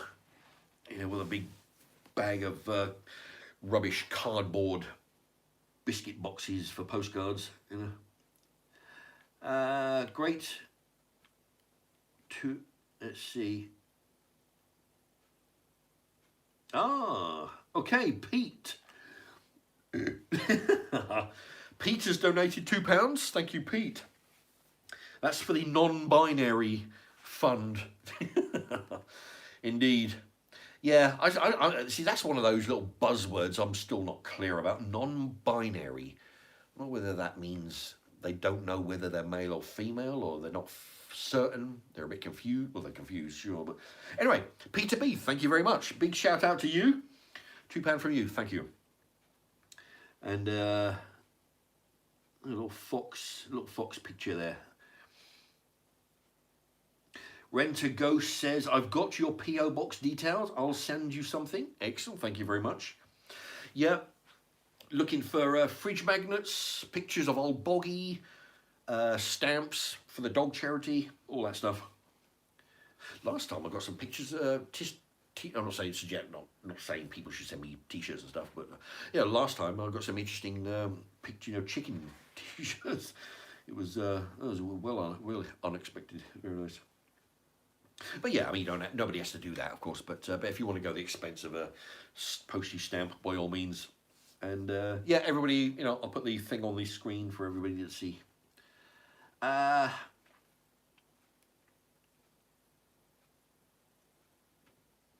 Let's see. Rex, loving your live streams, Mark. Hopefully you find the time to do more. Indeed. Oh, actually, that reminds me. Yeah, no, because normally I just do a live stream when I've got some stuff to say, and you know, it's been a while. Actually, I had an incident on the bus 2 weeks ago. Okay, I don't know. You know, people are all. You know, I'm normally. Actually, I haven't had any trouble on the bus for a while, which is pretty good. You know, because normally, you know, I can't sort of like get from one place to another when I'm having a fucking argument with somebody. But no, I'll tell you what happened, right? About 2 weeks ago, okay, I get, you know, my first one, I get 2 buses to work. The first bus, right? I get on the bus, right, 2 weeks ago, and it's early in the morning, and the bus is pretty much packed. Like, out of a 50-seater bus, there's like 6 seats left. Okay, so you can imagine how full the bus is, right? I'm sitting at the front of the very at the very front of the bus, and just a little bit closer than halfway, there's these 2 girls, right? 2 school kids, 2 school girls. They're about, they got to be 16 or so, old enough to know better. Anyway, they're talking away, right? So, I mean, they're 6, 8 feet from me, you know, because they're not in the middle of the bus, they're just a little bit nearer to me than halfway. Like I say, the bus is like, you know, 6 spaces left, so it's pretty full. There's old people, there's little, you know, there's a few kids and that. So anyway, so I'm sitting at the front of the bus early in the morning, and they're sitting there and they're talking in a loud voice, no consideration for everybody else, in a loud voice, they're talking. And the gist of the conversations that they were having was about this boy. He's cute, he's bullshit. The teacher's giving him shit. In all this, and what they're doing, they're swearing about 4 or 5 times. Saying, I mean, I remember one sentence that they used was, "Yeah, if my boss doesn't give me a pay rise, he can fuck right off." You know, like in a crowded bus, you know, nobody else is talking, and these 2 are talking quite loud, using language like that. If my boss doesn't give me a pay rise, he can fuck, with no consideration to anybody else. So, I mean, what I do, and I'm sort of gradually heating up at this point, you know, after hearing this shit for 10 minutes. And sometimes what I did, when the girl said this, I looked over and I said, you know, to give the look, you know, really? You want to be acting like this on a bus, really? You know, like, and my facial you know, body language did not register with her. You know, it just didn't sink in. So she's carrying on. So we get to the shopping centre, and which is where they get off. And as they were getting off, I said, yeah, what was it? Yeah, see you, trash. Like they're being a trash mouth, you know. And so she gets off. And now she's, you know, she's screaming through the window of the bus, all right? You know, like, what did you say to me? What? You know, so I stood up and I said, you know, like I'm gesturing, yeah, it was me. I said it. Yeah, and then she's screaming through the window again, I'm a fucking child, so sit the fuck down. Like, what? Like, you'd expect these 2 sentences not to go together. Actually, she didn't say, I'm a fucking child. She said, I'm a child, so sit the fuck down. That was the last thing she said to me, screaming through the window, and then she turned around and walked. So you've got your trash mouth conversation going on, and then she admitted that she's a child, shouting through the window, and used this phrase, I'm a child, so don't talk to me, just sit the fuck down. That was what she said. And of course, I'm laughing my ass off all the way to the, you know, I'm thinking this is right amusing. And then 3 days later, I get on the same bus again, and I can see her through the, my nose itching. I can see her through the window of the bus. As it shows up, she gets on a bus, you know, earlier than me. So she's on the bus, and I can see her through the window, and she's giving me the evils through the fucking window, right? So I get on, she's on almost the same seat as she was, so I sit in the same seat that I was before, and I don't even acknowledge, don't even make eye contact. Well, actually, I was in a different seat. This time she's on my right. I'm on the left side of the aisle. She's on the right. She, you know, no eye contact, no nothing, no, you know, no talking, no acknowledgement, no nothing. We just carry on, and she gets off the usual stop. She gets off, fully expecting some mouth as but no, she just gets off, and she goes on her merry way. And then I thought, well, that went better than I thought. All right, so and then 3 or 4 days later, again, the same bus. This time I get on. Her and her friend are sitting in their usual seats.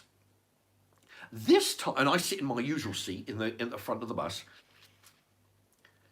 and they're talking away at a low tone. You know, I heard, when I sat down, I heard one of them say, yeah, that's him from the other day. Like this, well, fuck, yeah, he's going to end up badly, this one.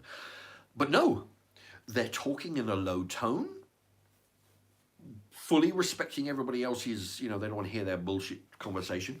They're talking in a low tone, no swearing, no nothing, just normal people having a conversation about, well, not a normal conversation, I mean, they're kids, they're talking about stupid shit, but they're a low tone, not involving anybody else in their, you know, in their, and then they get off, and they go along their merry way at the shopping centre. Wow, maybe I had an effect on them, but it got me, because I've told this story to a couple of people, and what I'm thinking is, maybe the fact that when the first time I met them, you know, but they were talking like real trash mouths, you know, and that's why I said to the girl, yeah, see your trash, you know, being a trash mouth. Maybe they got the message, because I'm of the opinion that these two, I mean, they were like 17 years old. They were old enough to know better. They're old enough to behave themselves on a public bus. Maybe they've never been spoken to. That's the problem with kids today. They don't get spoken to. And I see it all the time. You know, kids act out all the time, and everybody around them, all the adults, they're either not interested, or they're too scared, or they don't want to get into a conversation, conversation or a confrontation with them. And the kids, they sort of like, kids are stupid, but yeah, but I mean, they pick up on stuff. They figure, well, this kind of behaviours I can do because nobody's pulling me up. This time they got pulled up. And I actually, and the fact that I actually got to my feet and I was gesturing, yeah, it was me. I said it, you know. I'm not going to stand here and like, oh shit, oh Jesus, oh fuck me, she's shouting at me. No, I said it. What are you going to do? So I was making it clear to them that I was not, but you know, I said it, and I'll tell you that I said it. So I'm guessing that they've never been spoken to about their behaviour until that point, because the second time she was on her own, nothing. The third time we met them, she was with her friend, and they were a low tone, no swearing, no nothing, and they just got off the bus and went their merry way. So whether that lasts, I don't know. You know, maybe they'll get some Dutch courage one day and sort of, you know. But yeah. You know, I was just, I was pissed off listening to this for my 10-minute journey. And it was like 4 or 5 times talking like that. You know, about the teacher, he's a fucking asshole, and my boss can fuck off if he doesn't give me, you know, and there's, you know, I was gradually, you know. And anyway, so that was my bus story. So yeah, for their own good, they better just sort of let it die, because, I mean, I actually hit, well, I say hit, I slapped or shoved. There was 4 girls, a couple of years ago. There was one girl, 16, 17. She had a couple of, you know, 3 or 4 little mates who were hanging on. Yeah, they got into an argument with them. Yeah, when they left the bus, they threw a ticket at me, so I just swung and hit the nearest one to me, and, you know, basically dared them to do it again, you know, or, you know, to do it again. Yeah, you'll see what happens, you know. But that's what happens on the bus, you know. If you allow these, I mean, the thing is, I'm not one of these people who goes out looking for trouble. I just seem to, you know, I don't know, must have a, you know, just attractive. But no, it fucking annoys me that these people get away with their behaviour because people allow them.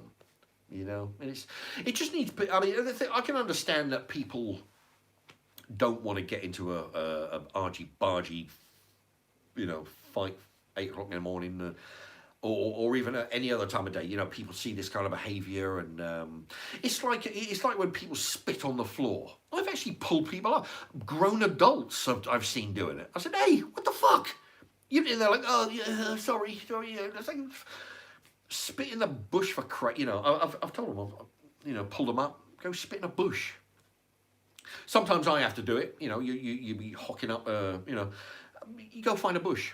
You don't spit on the floor. And I've pulled a couple of kids up doing it. I've pulled grown adults up. I've just said, hey, listen, it's not on. You're a grown adult, for Christ's sake. Yeah, but it's only sometimes you get shit off the kids when sometimes you pull them up. Normally off an adult, they know they've done wrong and they know they've been pulled up. So they're sort of like, the thing is, that's the thing about interacting with adults and kids. When a guy, if you do pull up, I find there's not been many, 2 or 3. You see an adult spit on the floor, and as you're walking by, you say, "Hey, what the fuck are you doing? That's disgusting. Go find a bush." An adult will normally say, "Yeah, you're right. I'm sorry. Yeah, you're right." They don't want to get into a fight with a fucking adult, for an argument that will lead up to a fist fight with an adult, because you don't know who that person. The guy could be a psycho. He could have a knife on him, could have an iron bar in his pocket. He could be like that guy in the when I nearly had that fight with that old guy in the farm foods. He had a walking stick and he's waving that around on me.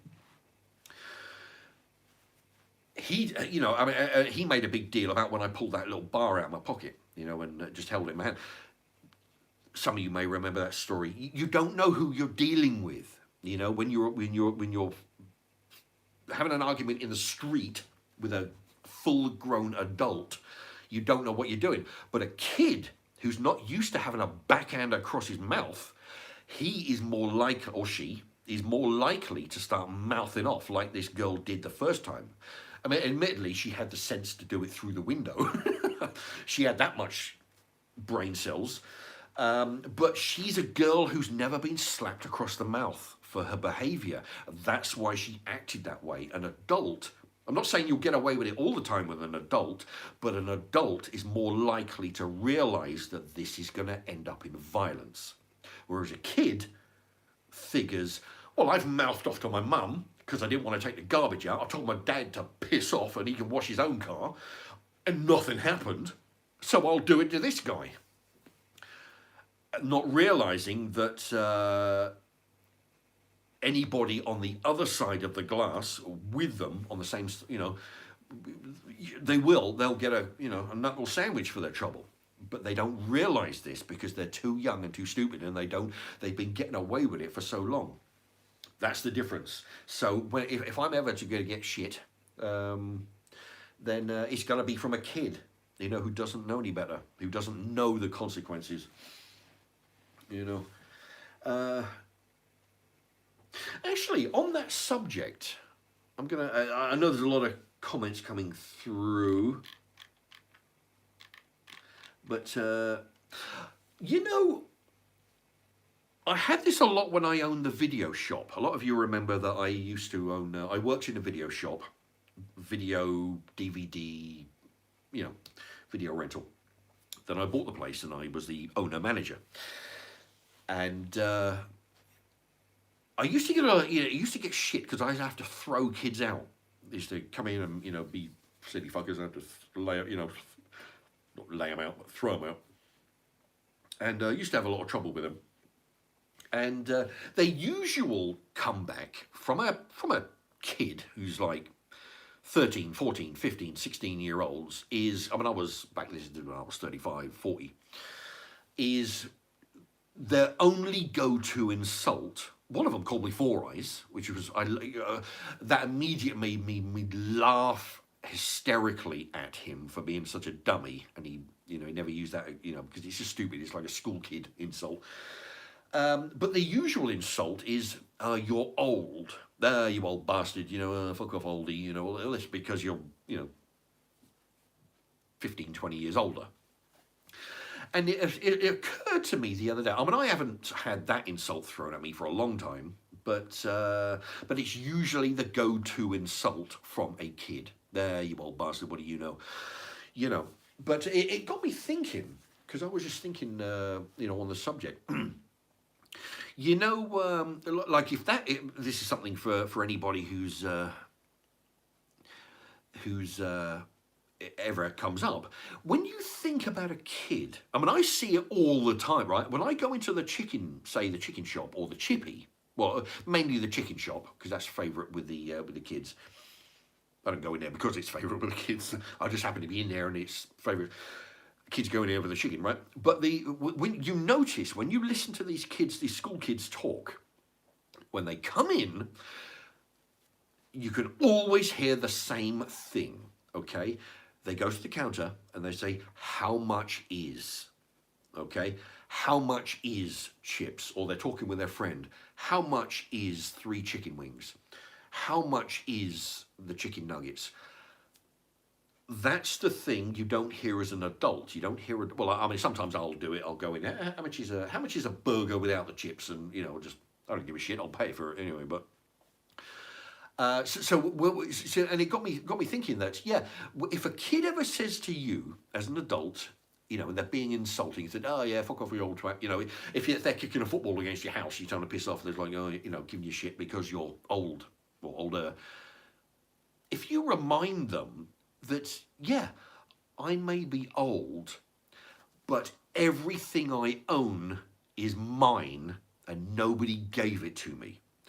Everything that you own, from your shoes to your fucking hat and everything in your pocket, was given to you by somebody my age, namely probably your parents. The fact that you have £1 in your pocket to buy some chips, or the money to buy, all you can get is 3 wings. That's all your monetary budget applies, because somebody gave you it. I may be old. I may have lived around for 50 odd, 40, 50, 55, 60 years, and you're only just joining us at 15. But everything you own has to be given to you. That's the return insult that needs to be, if you want to return insult for any little slob that's being insulting, that's what you do. Everything that you own was given to you, from your shoes to your hat. The fact that you're able to come in and buy some chips, you as a 15-year-old have to ask, how much is that? Because how much it is depends on whether I can buy it. I have all these little coins that I have because somebody gave it to me. Somebody my age who doesn't have to ask for shit just goes in and says, I want that, and I would like that, and I'll take 2 of those, and whatever the price is, I will pay it because I have it, and that's all there is. You have to ask. There you go. So just remember that, So have that in your back of your mind next time you get some shit from a 15-year-old. Every time if they go into a shop for a lolly, they have to ask how much it is, and then match that with the money that they got that they were given. Anyway, so there's something to remember, and and it's true. I mean, I hear it all the time. Every time I go in, they're either asking their friend how much it is, or I tell you what. Well, listen, if we club together, right? See what we do, right? We get 3 wings. I'll have 1 wing and half the chips. You have 2 wings, half the chips, and you put in this amount of money. They club together just to buy 3 fucking wings. So lay that on them. There you go. Did anybody else on the bus say anything? No. That's from Newt. No, nobody said fuck all. No, as they always do. I hear it all the time. I mean, I'm on the bus, and I hear all the people on the phone saying, oh, listen, I can't be fucking bothered, really, mate. I'm fucking, listen, I'm going to get fucking pissed tonight. You hear it on the phone all the time when they do that, and the crowd about, they got no concept of people around. Nobody says anything. Normally, I'll sort of look at them, or I'll say, just waiting for them to make eye contact and say, look, but no, they don't, because they're oblivious. Nobody else on the bus said anything. I mean, there was a few old people, and there was a whole bunch of regular people going to work, but nobody says anything. The thing is, if a guy, I've actually done this in the shop. I've been in the shop where a guy's getting shit from a cashier, And I stepped forward. I'm in the queue, and I've said, no, you're wrong. The fucking guy here is right. You're wrong. The fucking customer's right. Not because he's a customer, because he's right. Here's the point. If a guy said on the bus, you two pack it in, right? And they decided to get a bit leery and start swinging their handbags around. I'm the kind of guy, I would grab one of them and throw them off the bus to join the other guy who stepped up. That's the kind of person that I am. You know, I would, you know, if the guy's getting set up on by, you know, a couple of school kids, yeah, I would step up. I mean, I tried to be as less physical as, I basically grab one, march them to the, like I've done in the video shop. I've grabbed them and marched them to the door, and a bang. I've had a kid on the, there was a kid on the other side of the door. He was holding the door shut while his mate was getting banged into the door. I've done that. I would grab a kid, sling them off the bus, and now you've got the problem of only one kid on the bus, all right? And now he's going to shut the fuck up, or she will, because now they're all on their own. They'll get off the bus. That's all you got to do. You know, I personally would step up to assist somebody who did the right thing and said to the kids, listen, pack it in. This is a public bus. Your behaviour is not right. You know, and if it's like, fuck you, I'll give you a knuckle sandwich, I'll fuck you up, you know, I'll knife you. Immediately grab them, tell the driver, stop at the next fucking stop. Just stop at the roundabout, I don't care, stop at the corner. These two fuckers are getting off. But nobody does. If somebody stepped up and done it, I would assist. I would, you know, you don't even have to do anything. Just grab them by the neck and just march them to the door. Just, right, there you go, this is your stop. You know, yeah. But no, I'm guessing that if these two girls took out a bar or a knife or a weapon or just fucking started swinging, I don't think I would get any help off of any fucker on the bus. You know, it's I doubt that would happen. You know, so in that situation, somebody asked me, would I swing for them or would I fight them? If that situation, you'd probably well have to. You know, either that or you get bruised up and you know, messed up. So you wouldn't have an option. I mean, I wouldn't. That wouldn't be my goal. I mean, I wouldn't like if they started to hassle somebody or laying into somebody on the bus. I wouldn't start swinging. My first reaction would be to grab them, march them to the door, out. There you go. Oh, my nose. But no, if you're expecting any, if you're, that's why nobody steps up. I think because one, they're too scared of a 17-year-old fucking mouthing off to them. They're too scared of actually getting into a physical confrontation, and they're probably scared that if they do it, they're on their own, because no fucker's going to help them, I think. You know? It's very doubtful. Which is why, you see, the thing is, we're adults. You know? The majority of the people who are on the bus are adults. I swear to Christ, I'm going mad with my moustache itching. If adults stood together, we could probably finish all this, half of this, you know, antisocial behaviour, you know? You know, I mean, the way they talk, I mean, it's not just kids, it's sort of semi-adults. Not 50-year-old, well, sometimes you get 50-year-olds, but sometimes people in their 30s, they literally will be on their bus and, yeah, oh, I got fucking shit-faced last night. And, like, and I look at them, do you realise that there's people... But if people stood up and stood together, you know, then the next time the kid wants to get on the bus, they think, shit, I better behave myself, because last time a whole bunch of adults, you know, they threw me off the bus and I had to fucking wait half an hour for the next one, you know. Just needs to stand together. So, yeah, I would assist somebody if they were getting set up on by a couple of school kids. I'd just, you know, grab them, throw them off the bus, job done. But I probably would not be expecting any assistance, because that's the kind of people that we have nowadays, you know.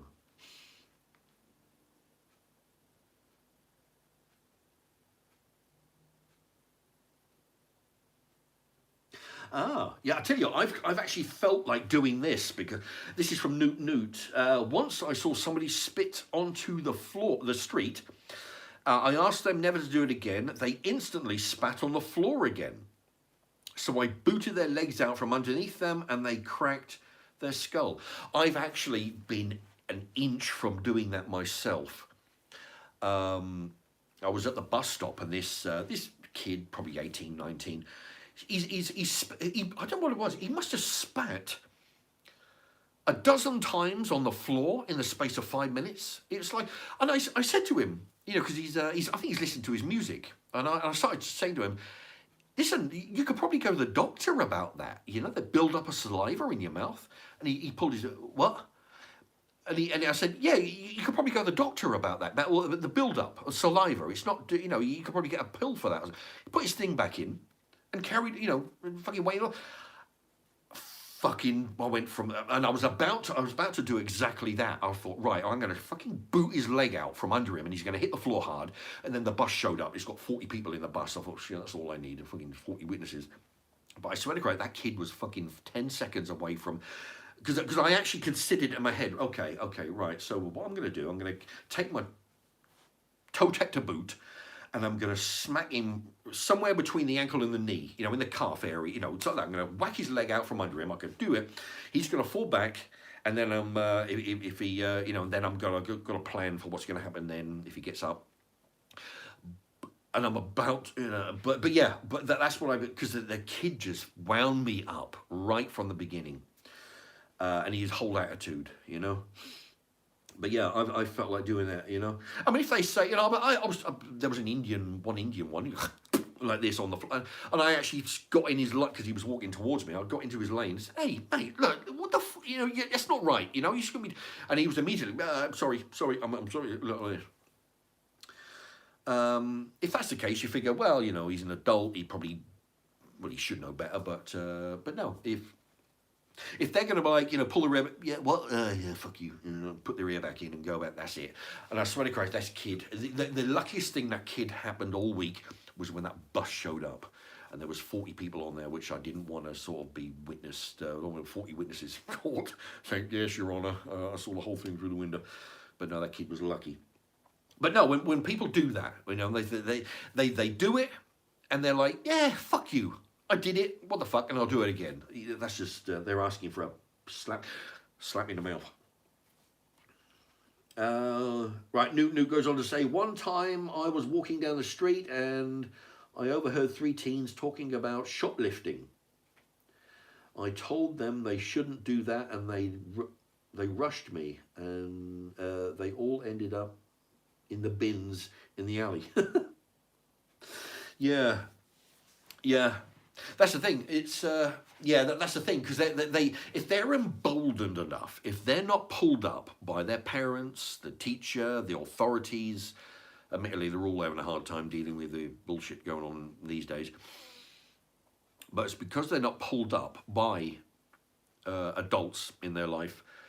That's why they do this. You know. You know, I mean, because I'm good. Yeah, I mean, I carry that, you know, that Kubertan that I showed you ages ago.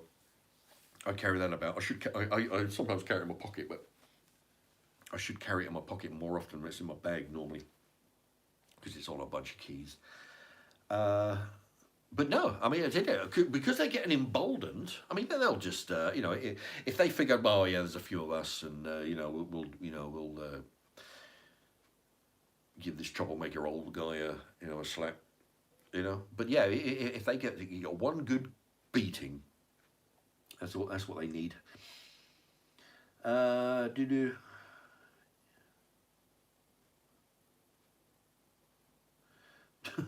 It was in Bind. It says it's in Binde as well. Yeah, maybe they got dumped in the truck.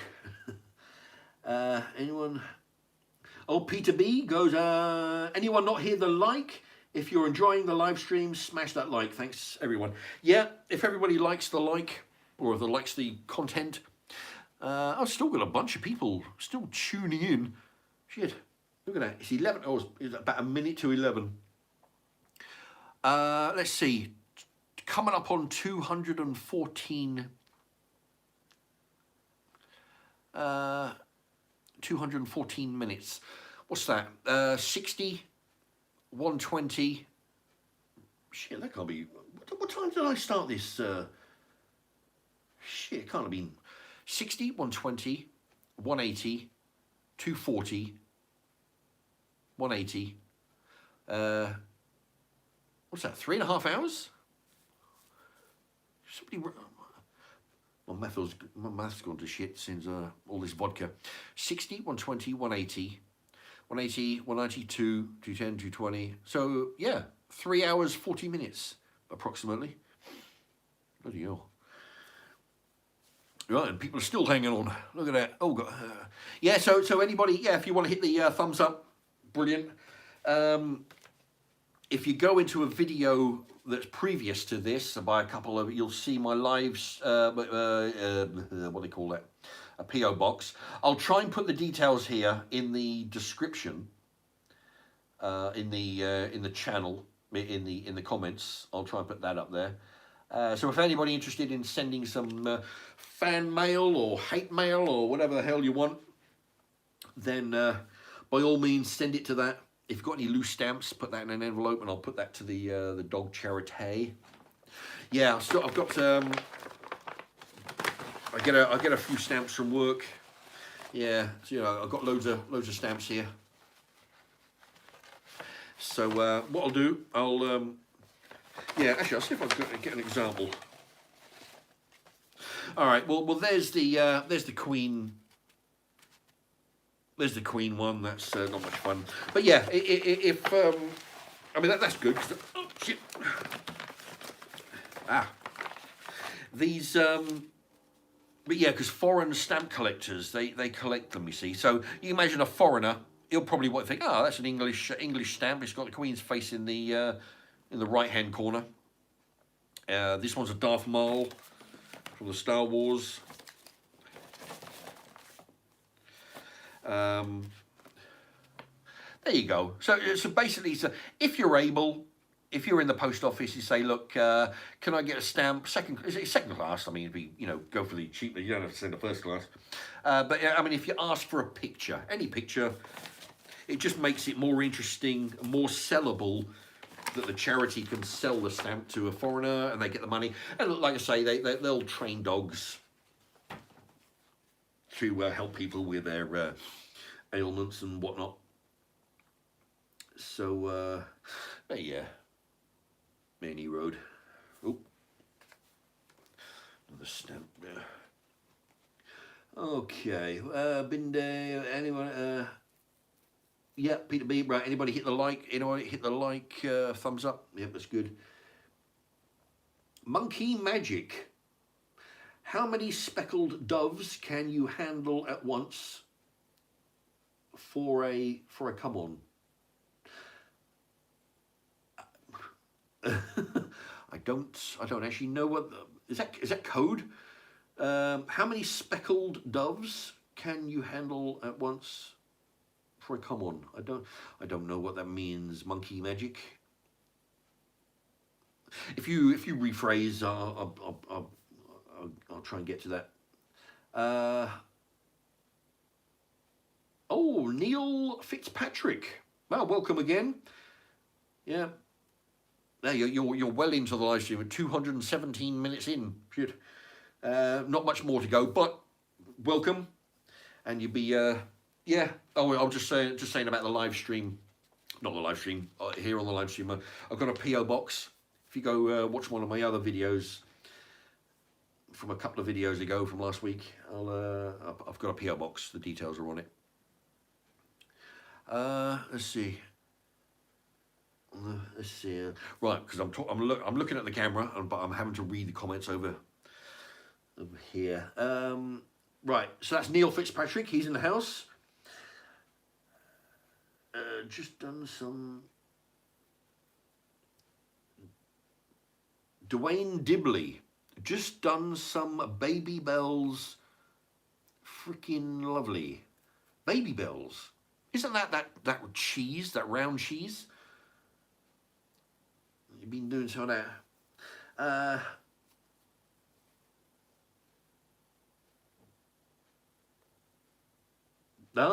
There you go. Dwayne Dibley, you should always put sellotape over the stamp before you send the receipt. Over the stamp before you send. Well, what the hell, right?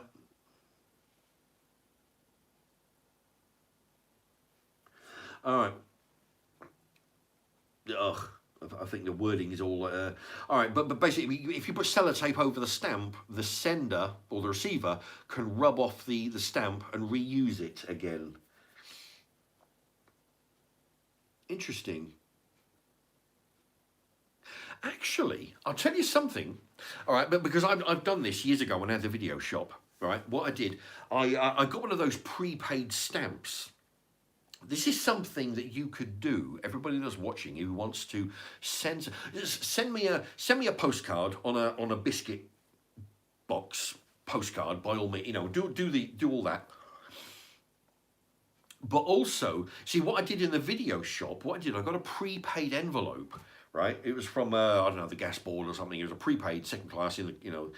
And what I did, I put a label over the address for the shop next door. I posted it. And, you know, but about a couple of days later, it got delivered to them. And then what they did, they put an envelope, they put a sticker over the address with my address on it for the video shop, posted it, and it got delivered back to me. We did that 6 or 8 times before the postman got sick of it and put it in a bag and says, look, you know, we've had this, right? We're onto your game, now pack it in. But it got me thinking just now that aside from the, you know, the cardboard postcards that you're going to send, the envelopes with the misty boggy pictures in, if you have a postage, if you have a stamp that has that, you know, like you've seen these, you get them from companies that, you know, want you to send stuff back to. If you have that in the corner of a small stamp, small, you know, envelope with that on it, send it, put my P.o. box details on it and post it off, you know, with that on it, it should get to me, okay? And that's just for shits and giggles. If everybody does that, you're bound to have something. Look in the recycling bin in the bag, or have a look in the bin. If you've got a prepaid envelope like that, put a label on it, a sticker over it with P.o. Box, send it off, and it won't cost you anything. And then when it comes to me, I'll show it onto the screen, and I'll say, obviously it worked. So this is something that everybody can do. We'll do it for shits and giggles. See how many envelopes I can get with the prepaid. You know, so that way, so that way, if you've got an envelope with a prepaid thing on it from the gas board, from the catalogue, from the council, whatever, you know, anything, you know, they'll foot the postage bill, and you can send the envelope, send it up to us, and if you've got anything to put in it, some loose stamps, a picture of old Boggy or whatever, you know, great. Or if not, just send it, just seal it, put the address on it, and put it through, and they'll take care of the rest. Yeah. Let's give that away. See how many of those I can receive. All right.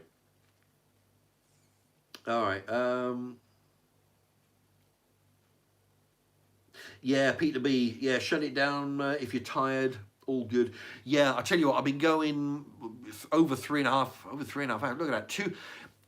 I've got a counter here. 222.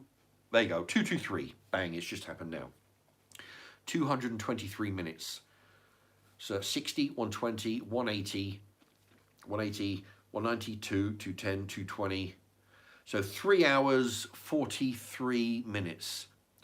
3 hours, 43 minutes. Fucking hell, that's got to be... It's flown by. I've been waffling on, talking my usual stuff. It's flown by, but I'm aching a bit, you know, and it's 10 past 11 almost. All right. Yep, Matthew Smith, I will send you a few packets. Yep, thank you very much. Anything you want to send, even if it's just, like I say, with this prepaid thing, even if it's just empty, that's great. It doesn't matter. Postcards, it's all good. And yeah, if anybody wants to send anything that wants to review, then, or if you have a channel, or you know somebody with a channel, write that on the postcard that you make out of a cereal box. Write that on the thing, you know, with a message, you know, whatever you want read out, with that, would you give my friend a shout out, the channel, and I'll do that.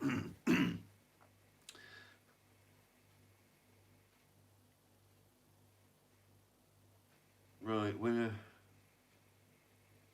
Dwayne Dibley, when are we getting Old Boggy merch? Now that would be that'd be quite interesting. Yeah, I'll try and because I thought about people have asked me ages ago about getting some Marks Remarks merch. But the thing is, see, the way I thought it was, I thought it was going to be I'd have to buy put about a big layout of cash and stuff, and then if nobody buys it, but apparently, the way I understand it recently, which is not a whole hell of a lot, but the way I understand it is when you see people with mugs and T-shirts and that, when you go onto their channel to buy their shit, then what it is, you'll order it, and then it will automatically go to a company who will make it and then ship it. I don't know, that's the way I understand it. So it's not like I'll have to buy 500 T-shirts and stash them in the spare room and then send them out one by one, so which is good because but yeah, I mean, if that's the case, I could, yeah, I could organise an old boggy T-shirt. That would, yeah.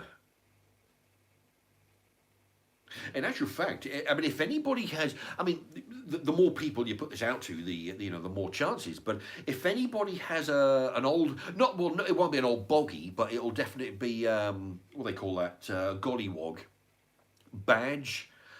Send that. I'll pin that to my my shirt while I'm out and about. And but yeah, so you got that, but yeah, if I can get hold of somebody who can help me out with organising that merch thing, then yeah, I could put old Boggy on a whole bunch of shit, mugs, T-shirts, anything. But I tell you what, I did have somebody look at it for me for ages ago, when about doing some merch.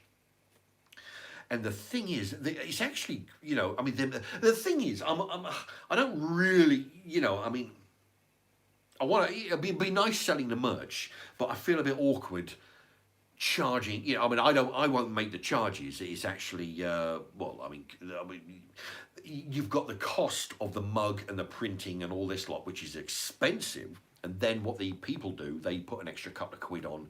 So when you buy a mug for like 15 quid, the YouTuber doesn't get that 15 quid.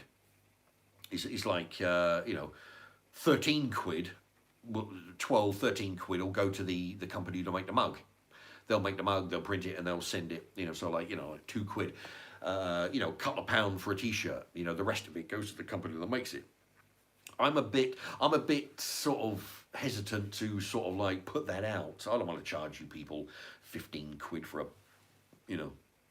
for a thing, which is why I mean, if I can find some, I mean, I might put them on there, for people who definitely, the hardcore Marks Remarks fans, but I would like to do a lot of cheap stuff. If there's a pencil with Marks Remarks on it, or Boggy, a pencil with Boggy on it, or a badge, or something cheap where somebody can buy it, buy a cheap thing, and maybe next month I'll buy a cheap pen, or I'll buy a cheap badge the month after. But a mug at 15, 20 quid, or 20 quid for a T-shirt, is it, I mean, I don't know. I'll look into it. I'll see if I can get somebody to help me out. Putting that on, so you cater for everybody, I guess,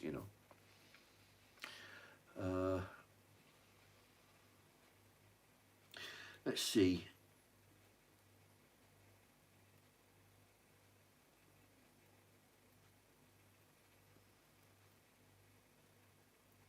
Yeah, actually, Pocket 3T Dimensions. If I send you my album, would you listen to it and review it? I specialise in hardcore gangster rap. Well, that's the thing. I'm probably the wrong demographic that you should be sending that to. Remember, you're a hardcore gangster rap. Well, I'm a 52-year-old white guy, so I'm probably not your key audience. But I thank you for the offer, but I'm probably the wrong guy to send that to. I'm not, you know, I mean, when I listen to music, I definitely don't listen to rap. I mean, it's just, you know, I'm the wrong audience. But yeah, actually, I mean, I'm sure there's, well, things you go onto any other, you know, there's millions of channels out there. There's bound to be somebody nearer that age group and possibly ethnic background who would appreciate some rap music. But yeah, there's plenty of other, you know, but thank you. All right.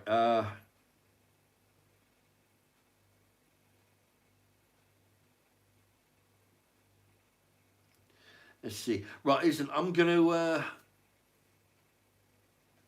all right. 230 minutes. It'd be helpful if it did it in hours and minutes up there, but yeah, it's got that. I've still got a bunch of people watching. Still got a bunch of. All right, listen. I'm gonna go. I'm tired. I might want to eat something. All right, so everybody's got the details. Once I load this, I'll figure out how to end the live stream. I'm not. Thing is, when I was on the computer over here, I could click it off. Now I've got to figure out how to do it on the phone. And it's months ago since I've done this. All right, so I need it there. Let's all hammer the P.o. box and tell your friends. And also, yeah, tell your friends. Say, listen. This YouTuber, if you send him a postcard made out of a cereal box, dog biscuit box, or draw a picture of old Boggy or whatever the hell else, tell your mates at work, tell your neighbours, they send it off, I'll hold the card up, I'll read it, you've got bragging rights that you've had your card read out on screen, on the video, and you'll get a shout out and a mention and all the rest of it. All right, so let's make the use of this P.o. box. It cost a boatload of money. Well, it's not bad actually, 40 quid a month. Yeah. I got it for 3 months. All right, so yeah, I'll give the details in possibly the comments. And anyway, thank you everybody for watching and taking part, and all the donations that you've made today. That's unexpected and appreciated. It's very nice surprise. I mean, it's great when people do that. It's nice to be appreciated. But if anybody wants to do that similar thing without actually the cost, I always tell people, just if you let these what they call them, the adverts play, that'd be great. And you know, tell a friend. Okay, thanks very much for watching, and I appreciate everybody for sticking through all these 3.5 hours or so. Rex, good night to you, and Peter B, thank you very much for keeping law and order. Matthew Smith, Wayne Dibley, Carlos, Matthew Dibley, Peter B, but you got all the Newt, thank you very much. And Peter, there you go, Peter, for your contribution. And Rex, Newt. Yep, anyway, George C, if you're still about. Anyway, thank you, everybody. And good night.